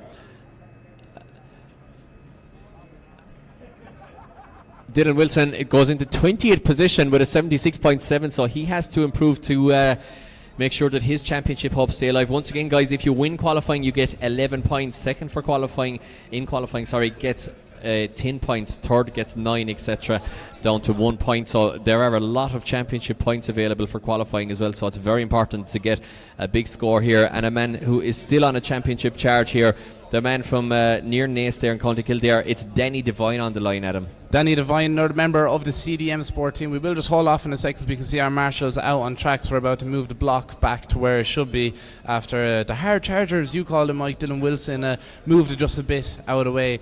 I did just overhear something a small bit there, Mike, that Daniel Devine, definitely a huge contender for the championship this year, is having gearbox issues. A lot of people having gearbox issues today. Yeah, look, the power keeps going up. Even the road tyre that these Pro 2 competitors are on keeps getting grippier. They keep finding better road tyres to use for the championship. Of course, semi-slick tyres, racing tyres, are allowed tomorrow for pro competition. The speed goes way up with those and the power levels has to go up as a result. But these guys are on the road tyres, but they keep finding better compounds and better road tyres to use. So as we always say, the power goes up, the grip goes up, and the stuff in the middle has to get more expensive to cope as a result. And Danny Devine, this is, his dad Charlie and all the guys there with the Devine crew built this 2J power for him this season. He campaigned it. We saw him going so well here actually last year with an SR20 in Pro. I think he got himself either in 4th on the podium, I can't remember.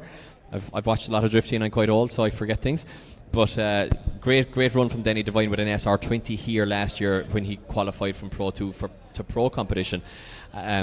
They got behind him, got a 2J. He blew it up at the end of the competition in Mondello Park, threw a rod out through the block, out on the track. One of the marshals said, "Ooh, a conrod," went to pick it up. Didn't understand that the conrod would be slightly warm, burnt his fingers. Not a great thing to do. Leave the conrod on the track for a couple of minutes. Usually they're like, metal colour and dirty, but this one was kind of glowing red. They'd be warm as well. Yeah. So you should have just leave it on the track maybe for a while. Maybe give it a kick of the shoe, like. Drove the conrod out through the block anyway at round 1. They built another one, got it mapped at DRT again, and it's held together. And now it's gearbox issues. So often in a first year build, Adam, you'll have the teething issues, you have to, the problems arise, you have to see what comes up and you have to address them. Now we have Denny backing back. Is he warming tyres again? I'm not too sure, Mike. As we were saying there, he is having a small bit of gearbox issues, but it looks like he's going to go for it. He's definitely a hard charger, a young driver to keep an eye on, definitely a huge competitor for the championship this year, with lots and lots of talent.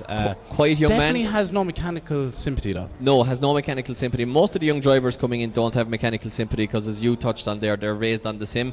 If you're clutch kicking the life out of the sim, you don't break the gearbox or the clutch, and if you do crash the car or whatever, you just hit reset and you're back again. So not mechanical sympathy, not the strong point of most of the young fellas coming up now that have come up through the sim. But Danny Devine hopefully gets a lap in here, warming the tyres again. These semi-slicks, these tyres, all these tyres are useless when they're cold, but they grip up a lot when they're hot, so that's why he warmed them back again as he makes his way down here with the bonnet up for a bit of cooling. Nice entry here from Danny Devine, second in the Pro 2 Championship. Maybe just sacrifice a little bit of line there, Adam. Not a perfect run through the first corner. He's going to have a perfect run from here on out. He's a little bit shy as well on zone 2. Is the pressure getting to Danny Devine here, Adam? I'm not too sure, Mike. He's not usually doing what he usually does, the Devine way, as we always say. He is having carrier issues, so maybe that's what's holding him back, but he does get a score on the board for himself. Could it be a safe one? I'm not too sure, Mike. We'll have to see what our judges say about it. Was he running in a gear too high there, possibly? Didn't sound to be revving that car very hard. I'm not sure. It didn't seem like he had the speed that he's had throughout the day, but he does get quite a good score, and it's not putting him anywhere near the bottom. It's a 77.3 for Daniel Devine. I'm pretty sure that puts him equal with a few other drivers on the board. He let his battles do the talking, I'm sure, as we move it along to the man who's leading the championship and might be leading the junior championship as well by the end of the day. It's young Jake Davey, the last of the Davey drivers. We will see his dad Nicky in action tomorrow, of course, but for the moment, Jake Davey on full lock in the Carrick Karting S14, using the handbrake to just steady himself into zone 3. Now gets the car turned nice and early again. Good technique. Maybe it could be a tad wider around outside zone 4, but you know what, Adam? Definitely a safe run, Mike. I think it's a safe run. That's exactly what I was going to say. He knows that he's in a good position here, but you know what? The judges not my think he was that God. safe because Jake Davey has just topped qualifying, guys, with a score 94 for Jake Davey. So the championship leader tops qualifying, and he also will top the junior qualifying at that as well. So Absolutely wild. we Mike. might be seeing him on 2 podiums yet today, so we have to move it along, guys. There's no hanging around here in Pro 2. It is Ralph Vandenberg in the little MX-5 on a 66.7 so far, which does see him just about safe for battle action, but he's in 30th position, so I think he's going to get knocked down. He has to improve here, Adam. Absolutely, Mike. You can see he's really trying to get a score on the board as best he possibly can in that little MX-5 X Drift Games car. Looks stunning, so it does. Ralph Vandenberg just a bit shy coming into zone 4 there, but he does get into it and gets across the line. A 360, because no matter what, a 360 looks cool. It does, yeah. And the different driving style there with the MX-5, just touching the throttle in the car, surging forward when he touches the throttle with the SR there. And it's a 54, so it'll be a long wait for Ralph Vandenberg. Doesn't improve, and he's in 30th position. Now, a man who looks a little bit safer for battle action, but not dead safe in 26th, it's Callum Turpie, here leaving the line in the BMW. Oh, loads of speed coming in. Drops tyres on zone 1. He's not holding back there. There's the whole thing of playing safe in the first run and not doing it, giving a full send your second. I think he's after knocking the water barriers into his own path here as we get back along the track. Along with a bumper delete. Yeah, so it shuts it down. It. He's knocked the water barriers, which mark the track for the competitors, out into his own way. Can't complete his lap here, and Callum Turpie there, I think he wasn't going to improve anyway because he was well off track on the initiation there. So absolutely, but it was so aesthetically pleasing.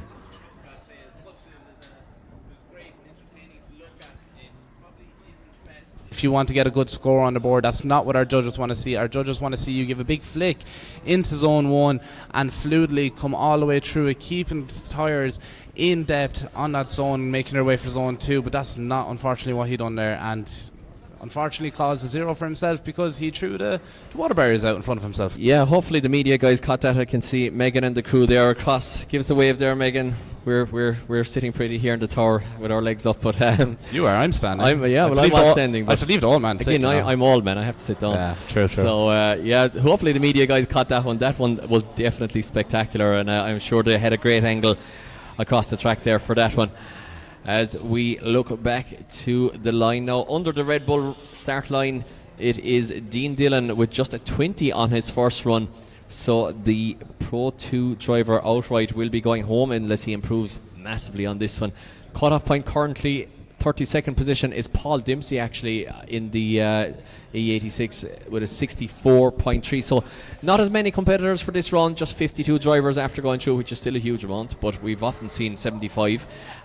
So the cut-off point will be a little bit lower. Now let's see if Dean Dillon can improve. Drops a wheel in the Sylvia on initiation there, just around the first zone, and does it again, drops 2 wheels there, Adam. I think it's not going to be a big score. Might not be enough to get him into action. Unfortunately, there's a lot of room for improvement, but I'm not too sure what way this one's going to go, what the judges are going to say about it. Dean Dillon, the Pro 2 driver himself in the S14. Looks great car. The car looks great today, but unfortunately our run probably isn't what he was hoping for.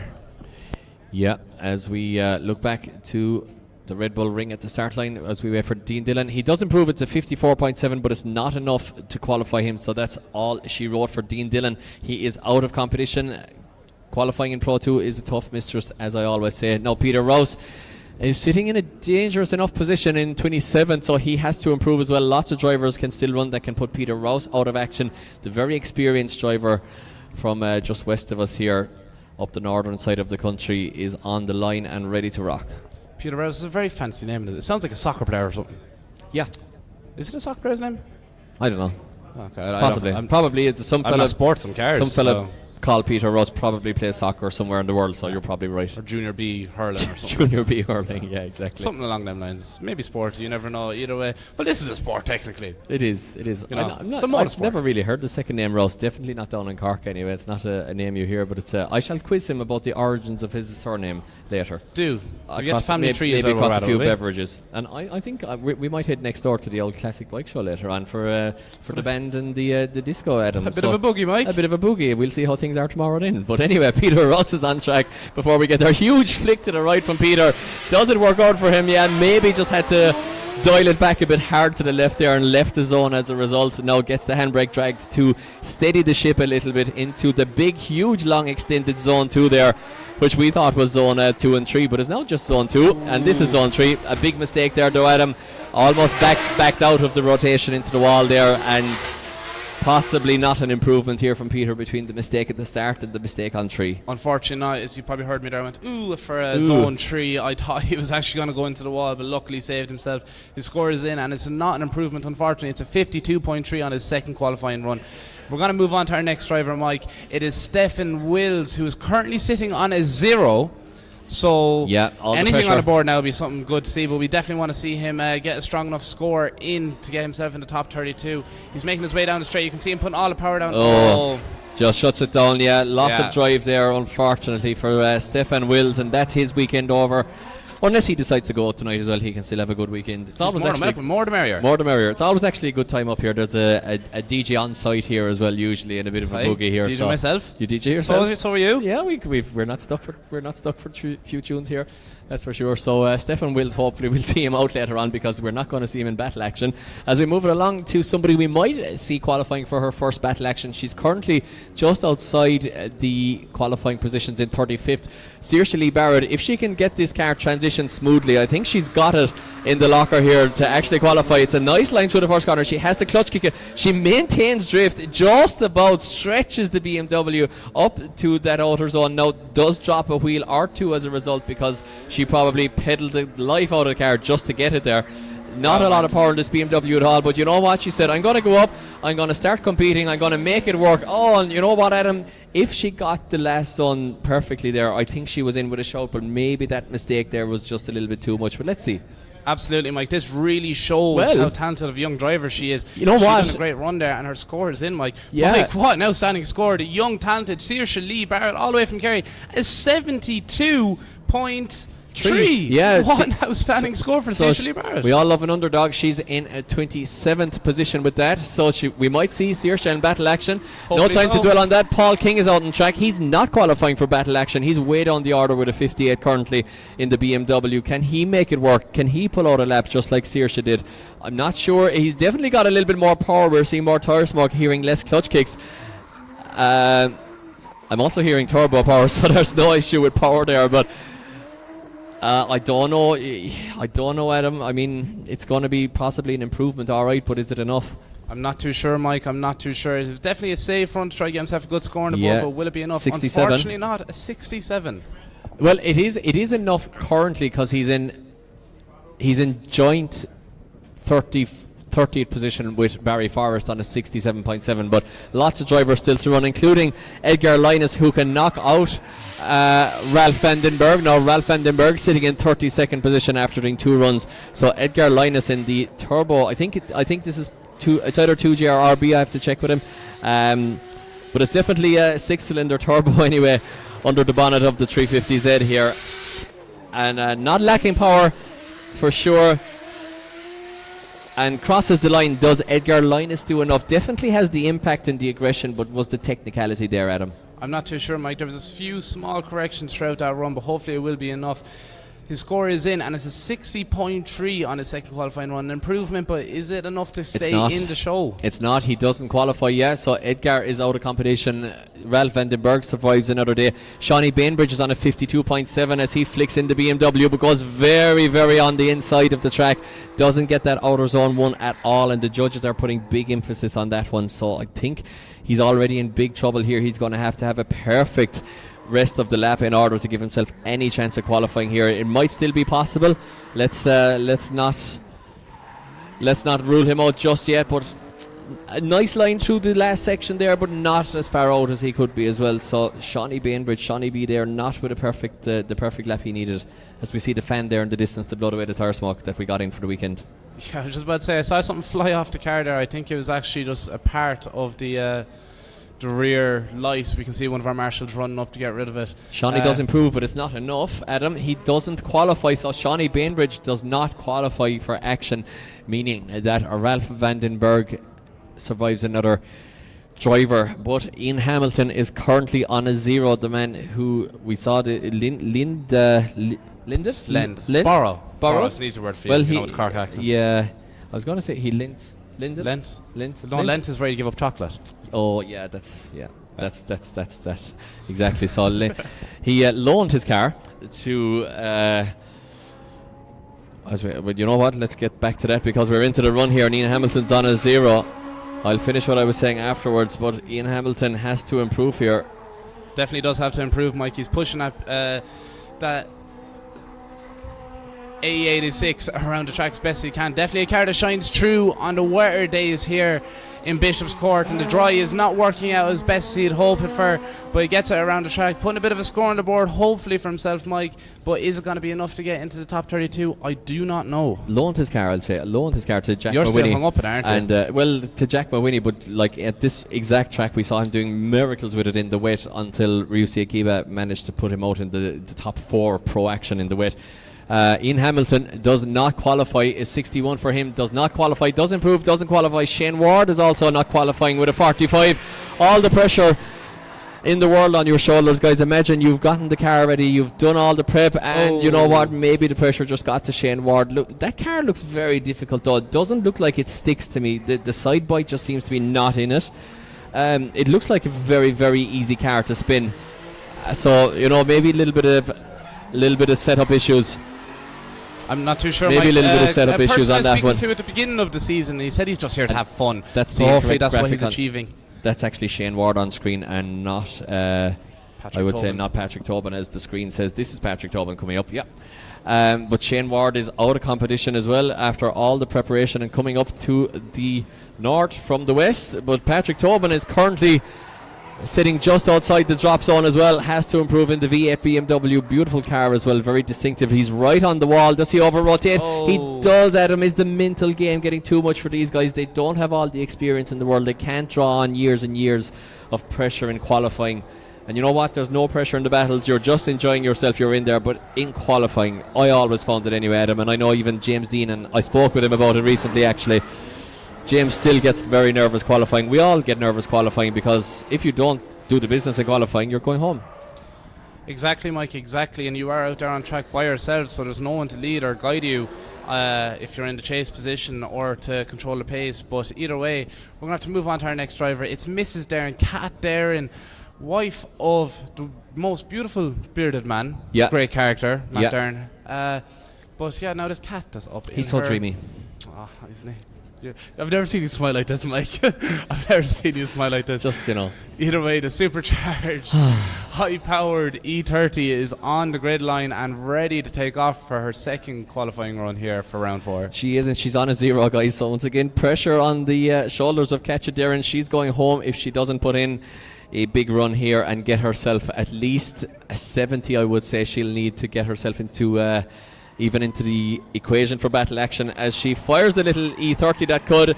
Now, loses angle done. As a result, the car dips out of the scoring zone and is very straight between zone 1 and 2 there. So a big mistake from Katja Darren between zone 1 and 2 as we hear the supercharger winding up.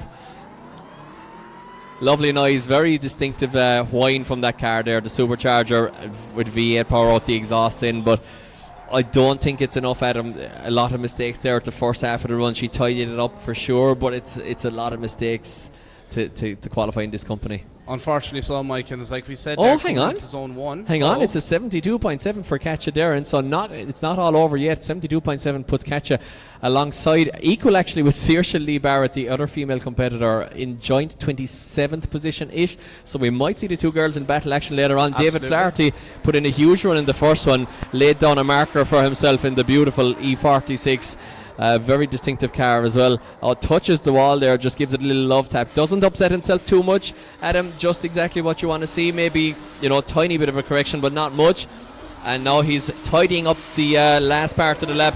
Gets the car over to the left-hand side of the track, nicely on line, eases it into zone 4, and that's a perfect line around the finish. There's only one thing I can say after that one, Mike, and it really shows that he's in control of that car and he knows what he's doing inside it, because that was a really controlled and fluid run throughout the track here, and it's definitely going to be an improvement. It's an 86.3 for Dave Flaherty, so we'll be seeing him in battle action later on today, I hope so. Yeah, we definitely will. So David is way up there in 8th position, not so high in the championship as you can see. He's qualifying early, but he's way up there now. Paul Dempsey has dropped down to 35th position, so he has to get it together here. The Lucky Day competitions, one of our title sponsors, of course, on board with Paul Dempsey in this little E86 Corolla with SR20 power, SR20 subframes, or Sylvia subframes, sorry, front and rear.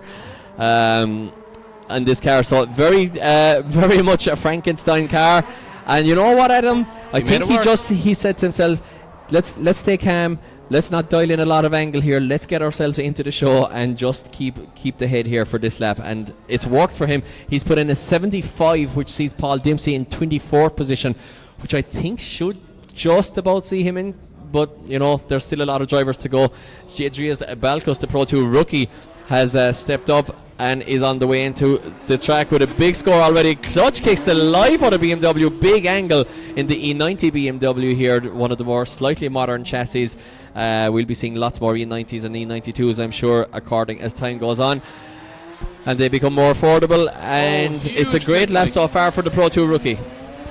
Huge flick there for zone 3, Mike, but just a bit shallow of zone 4. Unfortunately, not getting in there and getting where the car needs to be for the judges to see that. But apart from that, the first half of that run was outstanding. Huge angle throughout zone 1. Yeah, I really like his commitment with a car that should have no right to be pulling that angle with the power that he has. So it didn't work out for him that time. 65.7 doesn't improve, but he'll be good for battle action. Now Nathan Walsh looking to be getting to grips with this MX-5 with an 89.3 and a big flick on the first run, and a big flick in 3, looking to improve and get into the 90s and, you know, pick up some championship points while he's at it. These cars have so much potential at them. They're so fast, but they're so twitchy. It's very hard to get a consistent qualifying score for them. But Nathan Walsh looks to have the car nice and loose. Doesn't look like it's trying to surge forward with every throttle input. It looks like it's stable, and you know what? He could be a dark horse for battles later on. I think so, Mike. After that run, that was absolutely outstanding. Nathan Walsh in the little MX-5 with loads of power. His score is in, Mike. Wow. That's a huge score. It's 91.7 for Nathan Walsh. One that we'll definitely be seeing him in battle action later on. Definitely in the higher end of the grid. First 91 for an MX-5 ever. That's absolutely wild. Wild. Up next, anyways, we're moving on to the R33 4-door, pushing around the track. The missile-looking car does look like he had a bit of an issue there for zone 1, dropping 2 tires and shuts it down, Looks Mike. like he lost drive there just coming in, the rookie driver Barry Forrest, and is 67.7. Won't see him in for battle action, I would say. It definitely won't, because he's on a 33rd position. So won't see him in battle action later on, but he is a rookie driver. He will be putting points on his own championship again based on his first qualifying run. And you know what they say about the 4 doors, Adam? More doors. 4 doors for more passengers. I thought it was 4 doors for more Coors. Coors? Yeah, like the beers. The beer. Oh yeah, you could put Coors in the back as well. But you should probably put it in the boot, because you shouldn't have it in the back seat. It wouldn't be dangerous. So put it in the boot, kids.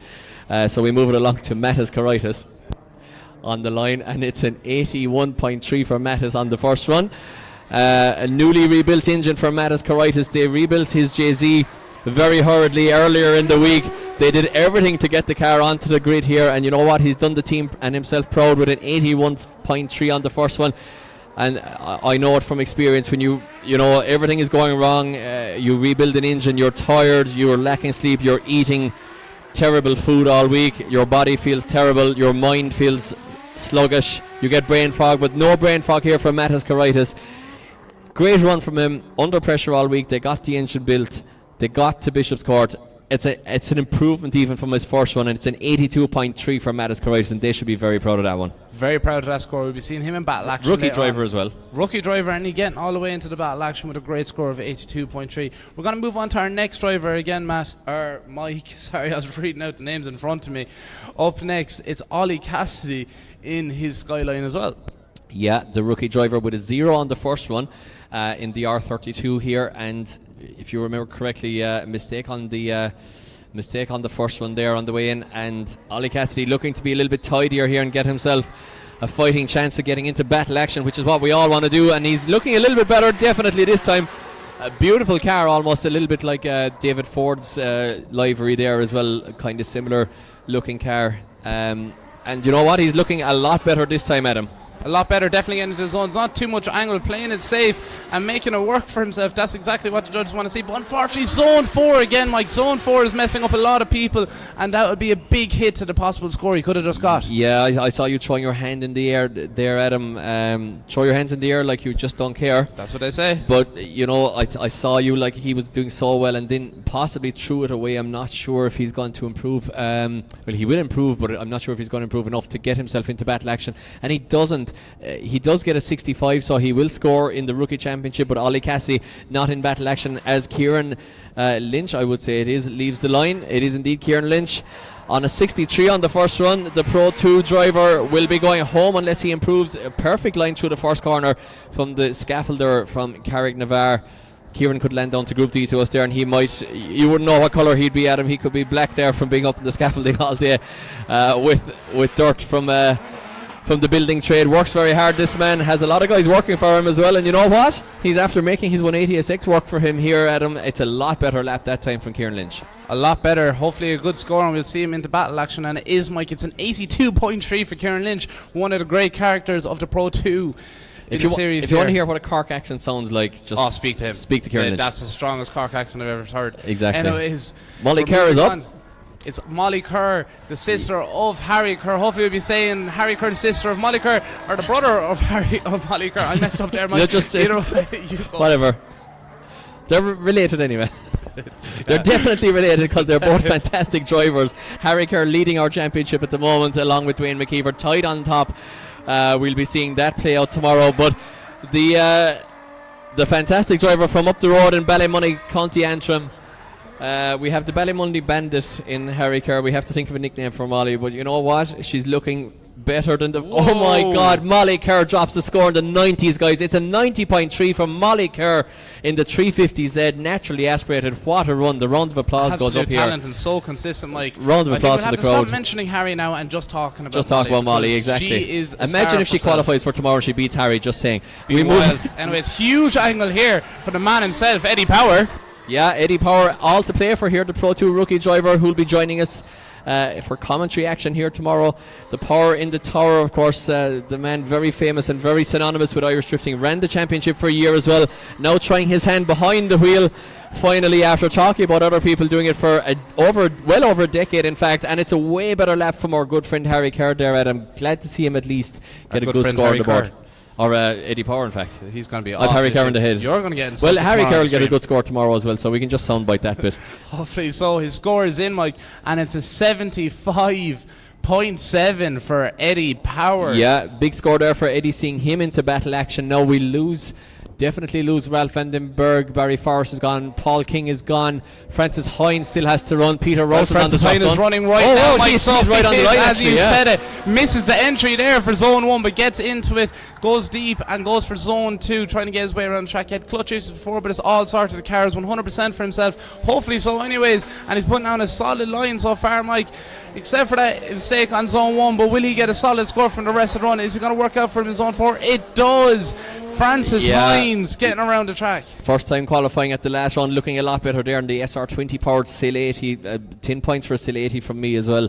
Not sure if the judges are going to award him for the Sil 80, but you know what? He's after improving by 10 points. It's an 80.7 for Francie Hines, seeing him in battle action. We lose Peter Rouse. Now on the drop zone, it's Catcha Derren and Saoirse Lee Barrett, both on the drop zone. Saoirse the higher equal on points, but higher qualifier due to her second score. Now Cian Leahy from Mill Street, making the big trip up, is not qualifying so far, but he's looking a lot better here.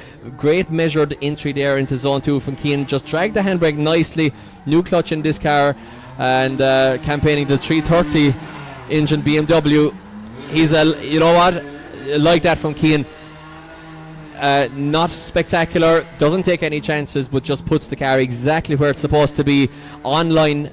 No impact as such, but a perfect line, and it's an 86 for Cian Leahy. He'll be delighted with that one, which Absolutely means Cian Leahy knocks Catcha Derren out of competition. Bad form from Cian, but look, he's very selfish, so that's Cian. He'll be happy anyways for himself, unfortunately. Anyways, we might have a chance to see the other Darren in competition. Wow. We're moving on to Clark Hatton. What a huge angle. What a run from through zone 1 there from Clark. Yeah, he knows right on the edge of it. He knows he's on the 90 at him. He fires the car in. He's dialing on almost too much angle there around zone 2. But you know what? He keeps it pointing in the right direction at least. Left foot braking again here. Again, not the fastest lap in the world, because I think we're seeing a lot of left foot brake to steady the car. But a fantastic entry.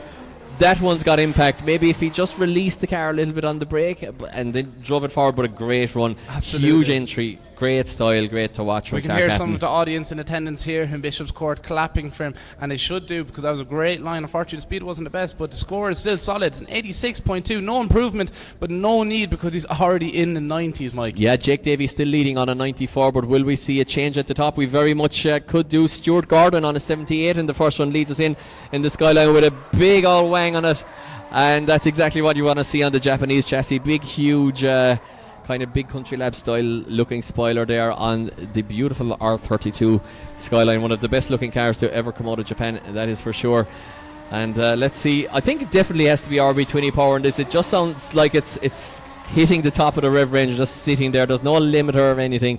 She's just labouring at the top of the rev range. And Stuart Gordon doing a good job in a car that doesn't seem to have an awful lot of power, and it's an 83. Big score there for Stuart. Big score, solid score, and definitely one we'll see him in battle action with, thankfully, Mike. Yeah, absolutely. Stuart Gordon puts himself well up the order into 16th. Now we move it to the man from Carlow, Nathan Corcoran, in the 800 brake horsepower. No problem with power in this thing. 2JZ engine E46, but goes a little bit shy of the first zone. Maybe could have just hit the throttle a little bit earlier to maintain his outside line there. Now dials on lots of angle here around zone 2. He's already good for battle action, so he'll want to push the boat out here and improve massively on this one, Adam. Absolutely, Mike. Probably one of the most powerful, if not the most powerful car in the Pro 2 category, and he's well able to use that power to his advantage, because he done an unbelievable run there. Already sitting on 82.3. Does he improve? Unfortunately not. It's only an 80.3, but still we'll see him in battle action later on with the 82.3 he got from his first qualifying run. Yeah, absolutely. And a big shout out to Hugh Jangle there in the live stream comments. I'm not sure if that's his real name or not. It's a great name if it is. Either yeah, way, we're moving on to our next driver, Mike. Callum Coogan is on a 75. A nice entry there from him. He has to improve, gets the car way over to the left nice and early, which seems to be the way to do it, to be honest, in order to get it settled on that outside line around zone 2. Nice technique there from Callum Coogan. The thinking man's line does the same actually coming into 3, gets the car on the outside line early, and does the same coming into 4. Doesn't work out for him quite as well in 4, but gets back onto the outside at the end. 360 across the line, and I said Callum Coogan was going to improve in the second one, and I think he has. I think so too, Mike. It was an unbelievable run. It was a car is exactly where it needs to be. And Mike, you are completely correct. It was an 85.3 for his second qualifying run. An unbelievable and solid score. Yeah, so definitely a big improvement of 10 points there. Alan Connaughey, fresh from Ibiza, according to his profile picture at least. But he's figured out how to close his door. So it's only one lap for Alan Connaughey, one to get it done here for Alan. Does he manage to get it done, Adam? He's doing a tentative entry there into zone 2 with the handbrake, and probably playing the safe game here, although does dial on a lot of angle there and drops a wheel possibly as a result. Absolutely, Mike. He will put a score on the board if he gets through zone 4 perfectly. Unfortunately not. He comes a bit too shallow, not a bit too shallow, way too shallow into the middle of the track for Alan Connaughey. Maybe he's just thinking about going back to Ibiza. Maybe he wants to go over and see you playing. Yeah, get the flight with me, sure. Exactly, go over and see you DJing. Exactly. I think he's going to be under pressure to qualify, and it's a 68.7. Unfortunately, Alan Connaughey drops into 35th position, the Pro 2 driver. That is all she wrote. It's an early bath for Alan Connaughey. Now another Pro 2 driver, Ryan Nally, is leaving the line. It's an 83.3 for him. In the Des Nally sponsored PS13 Sylvia. His dad John, a former motorbike racer actually, and Ryan sticking to 4 wheels, possibly more sensibly so, probably better idea. If I'm correct in saying so as well, Mike, this car is probably one of the longest competing cars within Irish drifting as well, from what I remember of our notes. And you can see it still works, and there's a reason it's competing for such a long time, because it works, and it sure does. As young Ryan Nally puts a great score on the board for himself, already sitting on 83.3. We're waiting for his second run to come in. It's an 87.7, nearly touching on them 90s, Mike.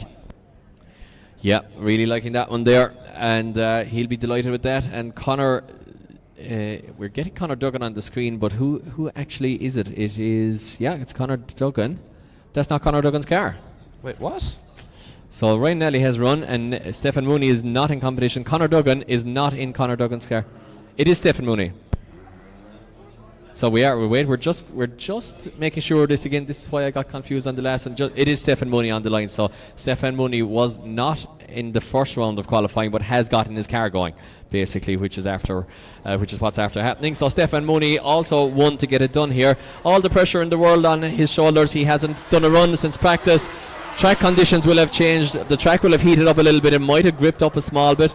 So hence why you might have seen him there just going a little bit towards the inside. But you know what? He's after with the Front Street Drift Club there, the Jimmy Oak sticker on the back window.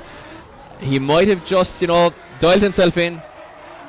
And it's looking like a better lap, or definitely a better lap because he didn't do a first lap.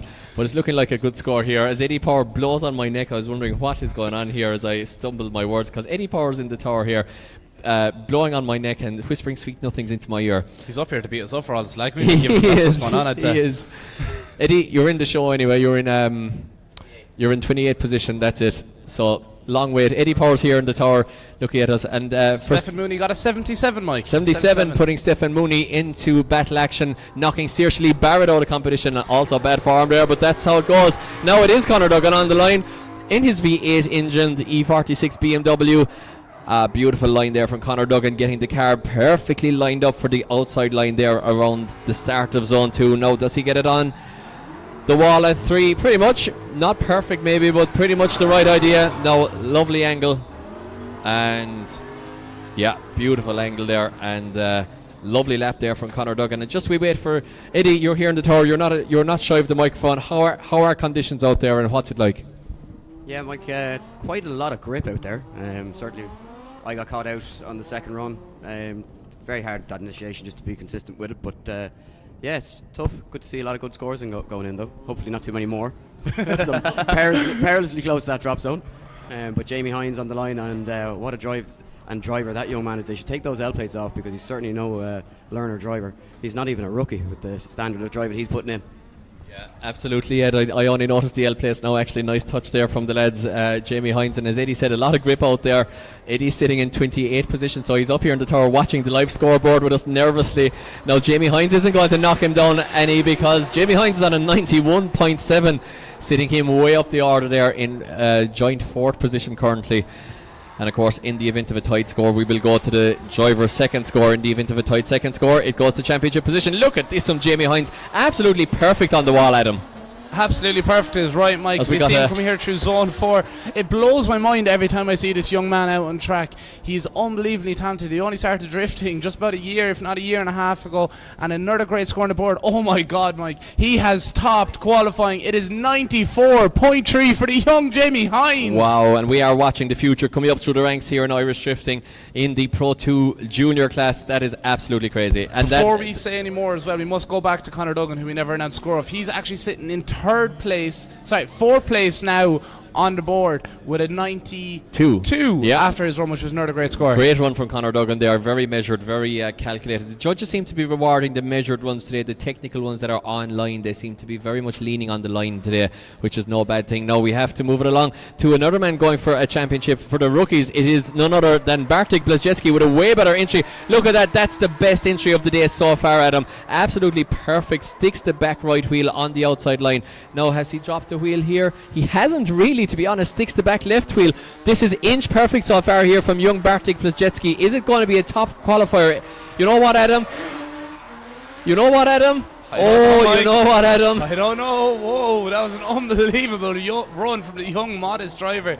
A great young fella. He'll be put on the show every time you see him on track. Great young fella. A great young fella is Bartek Blazecki, and he's got a great score. It's a 91.7 for young Bartek, putting him up there in the rookie class, and he is in joint 5th position with Nathan Walsh currently with a 91.7, as none other than Matt Darren, the dreamy man himself, leads the line. The perfect beard. Is it the perfect run? It's the perfect entry, at least, Adam.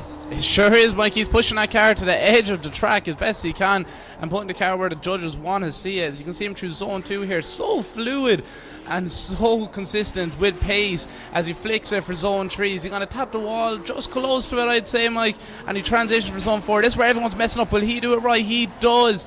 in there. Bit too much pace going into it. Goes deeper as the sun goes out, but an That's- unbelievable run and an unbelievable beard. Yeah, and that's high 80s, I think, to be honest, for Matt Darren, if not better. Really like that one. Yeah, it's in the 90s exactly. 92.3 from Matt Darren. Well puts deserved. him into 4th position as the scores heat up now and get. As we go down through that championship order, the scores get better and better. Justin Murphy, a man, we always say he can blow hot and cold. When he blows hot, he's unbelievable. He's not qualifying so far. The man from just alongside Mondello Park, near Cara in Kildare, doing all he can here in the JZ powered, as he drops the side skirt off the car, the JZ powered E36 BMW ex Dave Richards car. I know Dave is watching at home and is getting back into the foray of competition drifting. Just had a new baby to the house as well, so congratulations, Sure did. Dave. Congratulations to both a of little baby. Baba. A little baby. So Justin Murphy is on a 78 now, 0.3. So 78.3, knocking Callum Turpey out of the competition. Yeah, Paul Dempsey's on a 75 now in the drop zone, guys. So 32nd position is Paul Dempsey on a 75 even is the cut-off point. So long wait here for Paul Dempsey. Eddie Power is now in 31st position. He'll be delighted to hear. But you know what? I think the scores, he might be safe enough because there's a lot of high scores left. But let's say nothing yet. It's still all to play for. Long wait for Paul Dempsey. Now, a man who can knock him out, if I remember correctly, is on a 0 from the first one, Andrew Kinna. Well, pretty much it's a 36.7 for Andrew Kinna. He can knock Paul Dempsey out of competition in the 2J 650 brake horsepower. Alteza, again, an understeer picked up by him there. Just looks to be still not the perfect setup, Adam, on the front of this SXE 10 chassis. Absolutely, you can see him there from zone 3. He tapped the wall and it's really put him out of his pace because he didn't know what way to go, but he controlled the car well enough and he's going to put a score on the board. Definitely got to be an improvement, but will it be enough for battle action? I'm not too sure. It's a 72, Mike, which is just short of getting himself into battle action, unfortunately. Leaves him in 36th position. Pity not to see Andrew Kinna, always entertaining and always spectacular in battles especially, so pity not to see him in action there. So that is Andrew Kinna ready to party for the night because he definitely will not be driving for the evening, unfortunately for him. So Marcus Heinen from Ballincollig in County Cork of Village Tyres is on an 87.7 currently. He's an up-and-coming driver. They've done a 2J S13 for this season. It's his dream chassis, it's his dream engine. He said he found, you know what, I like that for Marcus. I think he adjusted that possibly on the left foot brake maybe there, just found himself going a little bit towards the inside, adjusted the car on the left foot brake, maintained his line a little bit, and a nice adjustment there from not a perfect initiation for Marcus. A little bit scrappy here, Adam. It's not perfect, it's not bad by any means, but when you're on an 87 on the first one, you really have to be inch perfect on the second one to improve. Absolutely, Mike. He's 87.7 already, so he's definitely going to be seen into battle action. And he does improve despite what you said. It's a 90.3 on his second run for Mark Synan Jr. Yeah, so the judges liking the first corner there, I would say, and improving slightly. Definitely not perfect at 3 there, but the judges not marking him down a lot for it as we move on to 11th in the championship. It is Dean Davey in the 180SX Carrick Karting, self-sponsored. And of course, guys, if you're up around Roscommon, Sligo, Mayo or Monaghan, anywhere around that area, be sure to head over to the guys in Carrick Karting because they have a great facility there and they do a lot for this sport. Oh, and a huge wall tap there. Definitely head over to Carrick Karting because they're going to have a repair bill now for the back of that 180SX.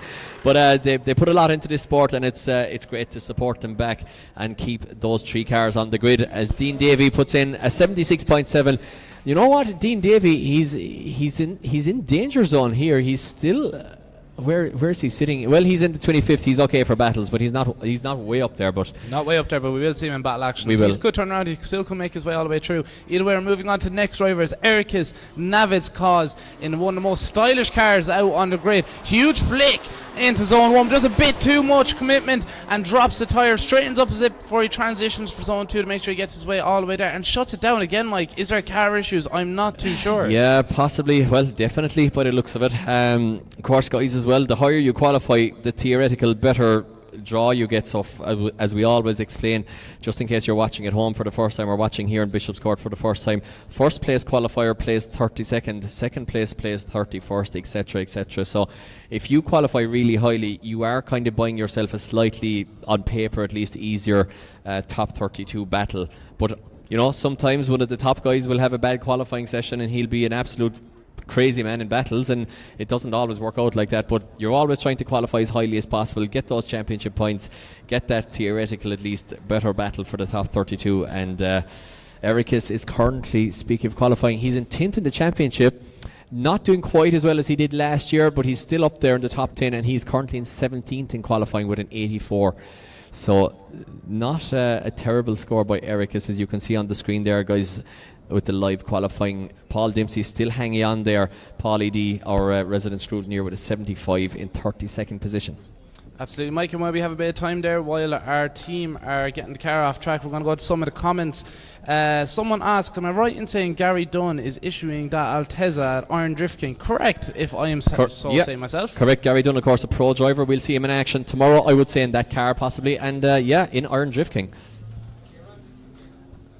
And anything else we're saying in here at the moment that I can see? A lot of talk about Drift Masters. A lot of people saying, go on, Nathan Boy. So that was obviously go on, Nathan Boy. Exactly, yeah. Keep the comments coming in, guys, and let us know once again where you're watching from at home.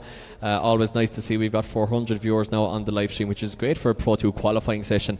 So be sure, if you're watching now, get your friends watching, share it out, and be sure to check out the IDS Irish Drift Series Facebook and Instagram as well, of course, guys, along with your favourite drivers, Facebook and Instagrams and all that, and TikToks, of course, as well, because they'll be doing a lot of behind the scenes stuff and a lot of funny stuff. The guys in Candy Culture Era now, for instance, with Francie Hines, they're doing a lot of videos now behind the scenes, and a lot of drivers will be putting up about their builds and just about drift life in general. And it is a super interesting life. It's a hard life. It's a life of being broke usually as well, but it's great fun. It's a fantastic sport, and there's always great stuff happening behind the scenes. So be sure to check out the Irish Drift Series on Instagram, Facebook, TikTok, and everything else, and be sure to check out your favourite drivers as well, and share out the series, guys. Share out the live stream. As you can see, the graphics are, they're getting up there now. It's improving a little bit. Kieran, every round is getting better and better, Mike. Absolutely. Kieran Hines there, and Kira Hines and all the Hines family doing a great job here behind the scenes, keeping Irish drifting going as we move it along. We can't dwell on it. We have a clear track. Huge entry for Declan Byrne, Mike, taking the back bumper off that car with Conal Lacone hitting him, but he's making it work for himself either way. He's getting up in the zone 2, drops tyres. Does look like 2 tyres were out there, Mike. Not the ideal line for Declan Byrne, a really talented driver. Already has a solid score of 90. He's looking to improve. I'm not too sure will it be, but he's having fun regardless. Yeah, danger Declan Byrne. Always a man with the hand out the window. Always entertaining. Always got to watch him in qualifying. He's going to flick the car Japanese style onto full lock. Great to watch there. Just maybe not improving, but that's how it goes, Adam. You don't, you push out the boat. You don't improve sometimes because you're trying a little bit too hard. It's records or checkers sometimes if you're on the score like a 90. As he kills a set of tyres for no reason except just for entertainment. He was telling me he was on part warns all the way through for practice, never for part warns, I'll say that. Exactly. No, Alex Butler is on the line, guys. It looks like they got that gearbox issue sorted. Whether they changed the gearbox or not, we'll let you know. Should he make it to battle action, we'll be speaking about him again later on. He's leading the junior championship. He's on a 0, and he's also way up there in the Pro 2 championship. Huge stuff on the line here for young Alex Butler. All the pressure in the world on his shoulders. Is he going to take this junior championship? Is he not? It's going to come down to the next 20 seconds here, Adam. Absolutely, Mike. So all within the next 20 seconds, it looks like they got that gearbox issue fixed because Alex Butler is putting that car where it needs to be. He is not holding back. He's giving it everything for his run. Gets through zone 4 perfectly. What outstanding run from Alex Butler, who had car issues in his first qualifying run only 45 minutes ago. Guys, that is going to be a solid score. Guys in the crowd, please give him a big round of applause. Huge pressure on the shoulders of a young driver there, and he stayed cool, calm, collected, knocked in the lap there. And Alex Butler, also, while he's out there in qualifying and all that, guys, happens to put in a score of 95.3, top in qualifying. Alex Butler in one lap. What a lap. What a run. What a young driver. He's going to be absolutely over the moon with that one, Mike. Absolutely. Now, there's one round left to go yet. Let's not get too excited for the championship, but what a score there, and putting himself in the driving seat in rookies. Now, We're moving back to not Conor Duggan. It is Jake McElveen. Jake McElveen in Conor Duggan's car. Two lads driving in one car, but they're making it work. That car is going around the track with a full V8 power, one of the most aggressive sounding cars on the grid. Jake McElveen, first time driving it, but he's making it work for himself. Already got a great score on the board, and is he going to improve on that, Mike? He's an 82.3 now. What a great run from Jake McElveen. Yeah, talking to his dad Stephen there, he's doing a lot of setup with Jake's own car there, dialing some anti-squat into the BMW and stuff, but unfortunately the sump crying enough on that one, and he gets an exact replica of his first score, 82.3, which is always, as I always say, a good sign for the battles because he's looking consistent. As we go back to the line, Peter Malloy, another huge scorer, just from over the road in I believe Castlewellan is just over the road. I passed it on the way up anyway. Peter Malloy is like half an hour from this track at most. Local man, knows the lie of the land, definitely knows how to drive his BMW, and you know what, the Malloy brothers, they're saying, we're going to do it our way, we're not going to put huge money into these cars, we're leaving them naturally aspirated, we're leaving them looking like road cars, we're going to turn them out really nicely, and we're going to have fun for the season. But you know what, while doing that, and look at the precision on the wall from Peter Malloy, my God, like while they're doing that, Adam, while they're having fun and while they're doing it their way, they're actually way up there in the championship currently. Peter Malloy is sitting in like 6th position in this championship. Absolutely a great driver, and very consistent driver. Exact same score again, another 93 for the one and only Peter Malloy, one of the Malloy brothers here. It just shows, Mike, if you're going to do something, do it right. If you're going to build a car, if you don't want to put a big power V8 or 2J or anything like that into it, just do what you're doing, do it right, and it'll work out for you. Either way, we're moving on to our next driver. It's the one and only, the nice guy himself, Luke Talley, in the beautiful GTR GR86. I'm not too sure what to call it. A very powerful car as well, Mike. It is indeed. Luke Talley sitting all the way down in 28th position, but as you can see from his qualifying position, he's way up here in the championship in 5th, as we are in reverse order, but not the Luke Talley that we've come to see in the last few rounds and that we saw driving there in Scotland last weekend. And just a few mistakes, but I think not a bad lap from Luke. Might improve a little bit, but not perfect by any means. Absolutely. If you go back to round 2, Luke actually won the Pro 2 category here in Bishopscourt Diff and Drift. He does get a score on the board with his second run, and it's a 78.3. Just a small improvement, but any improvement is welcome, I'm sure, and we'll be seeing him in battle actions later on, if I'm correct, so Mike. Yeah, indeed, and we will indeed. Yeah, he'll be safe. Andrew Malloy now is leaving the Red Bull start line, and Andrew is beating his brother Peter in the championship, but not in qualifying, so there are definitely bragging rights for the dinner table tonight over the road here at stake here. Now, can he top his brother? So far he's doing a pretty good job, maybe not perfect on the first zone, but overall pretty solid on the second one, and nice transition, kicks the clutch through the transition, actually just keeps the car going, gets it perfectly dialed, lovely angle through the last zone, nice fluid transitions, nice style, nice line. Don't know is it going to be enough to top his brother, but it's close. It's a 91 for Andrew Malloy, which moves him up the order straight into 9th position. So big scores coming in here. The drop zone is now Eddie Power on a 75.7. So 75.7 is the drop zone. Eddie Power will be, should he qualify, will be facing off against the top place qualifier, which currently is Alex Butler, but that might all still change because Dylan Wilson is only on a 76.7. He's almost in the drop zone himself. He's in 31st position here. The third place man in the championship is entering our Bishopscourt Diff and Drift track here, and he's got to improve here because you know what? He's going to be facing off against young Jamie Hines if things stay this way, and that's not a battle that you want to be having. Dylan Wilson looking better, and you know what, Adam? I think he's playing it a little bit safe here. Playing it safe for sure. You can see some decels. He came up on zone 3 there. He only had too much angle and went into the wall, but he didn't, and he made it work for himself, sitting on a 76.7 at the moment. I say it's going to be a bit of an improvement for Dylan Wilson, Mike. It is. It's an 88.3. Yeah, a lot better score there for Dylan Wilson. 88.3 as Eddie Power makes his way into the tower. Once again, he's sitting in 32nd position with a 75.7. But looking like he might be safe enough. He will be safe, Mike, from what I can see here. Eddie, you're safe, man. All good. Well, one man who needs to improve here as well. It's a funny qualifying session. A lot of the top championship guys are way down there, including the man on track right now from Naas.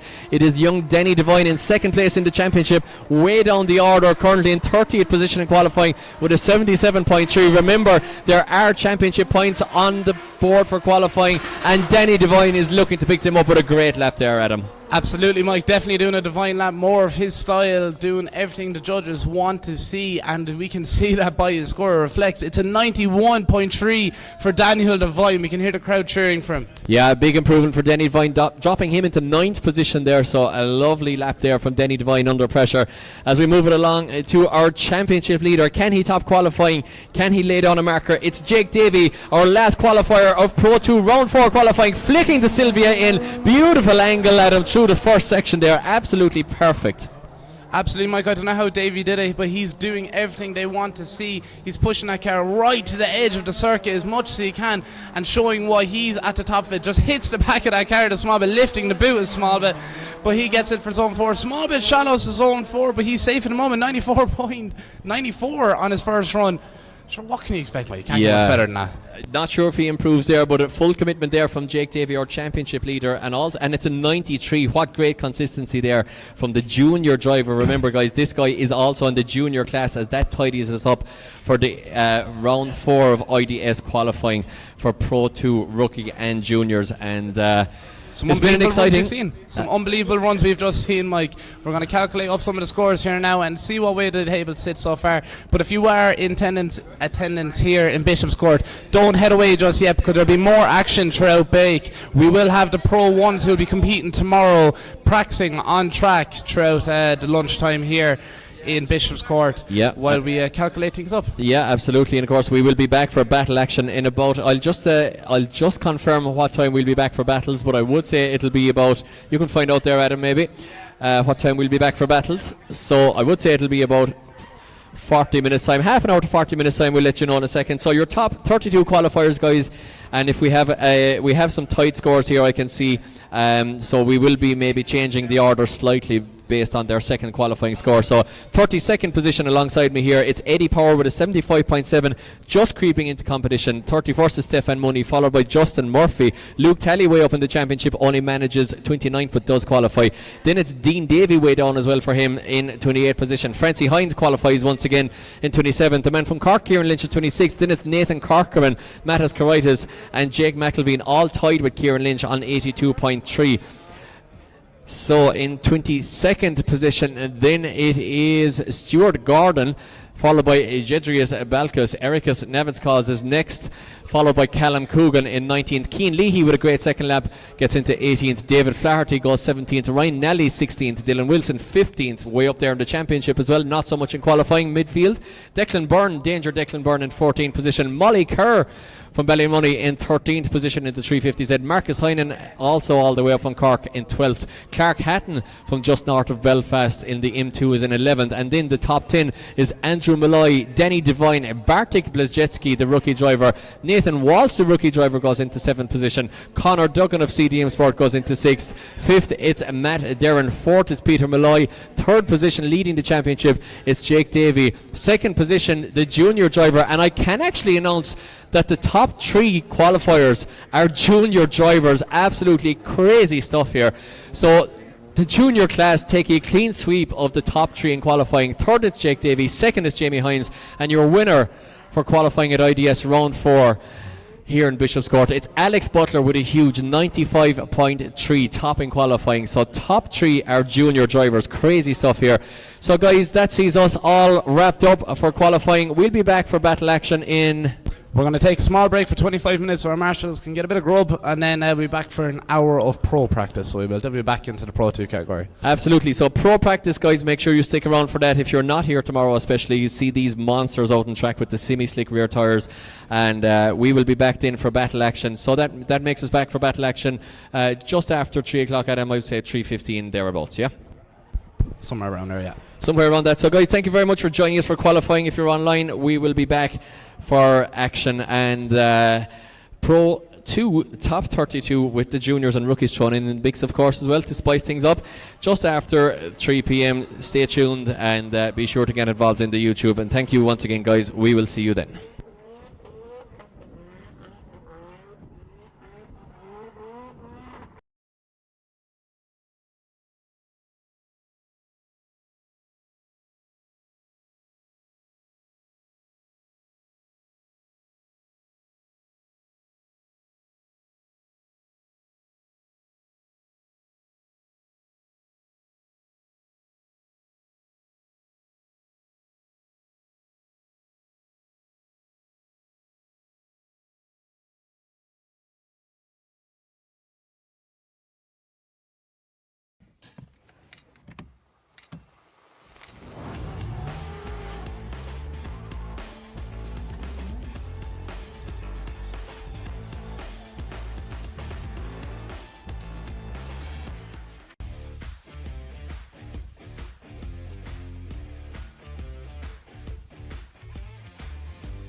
This is how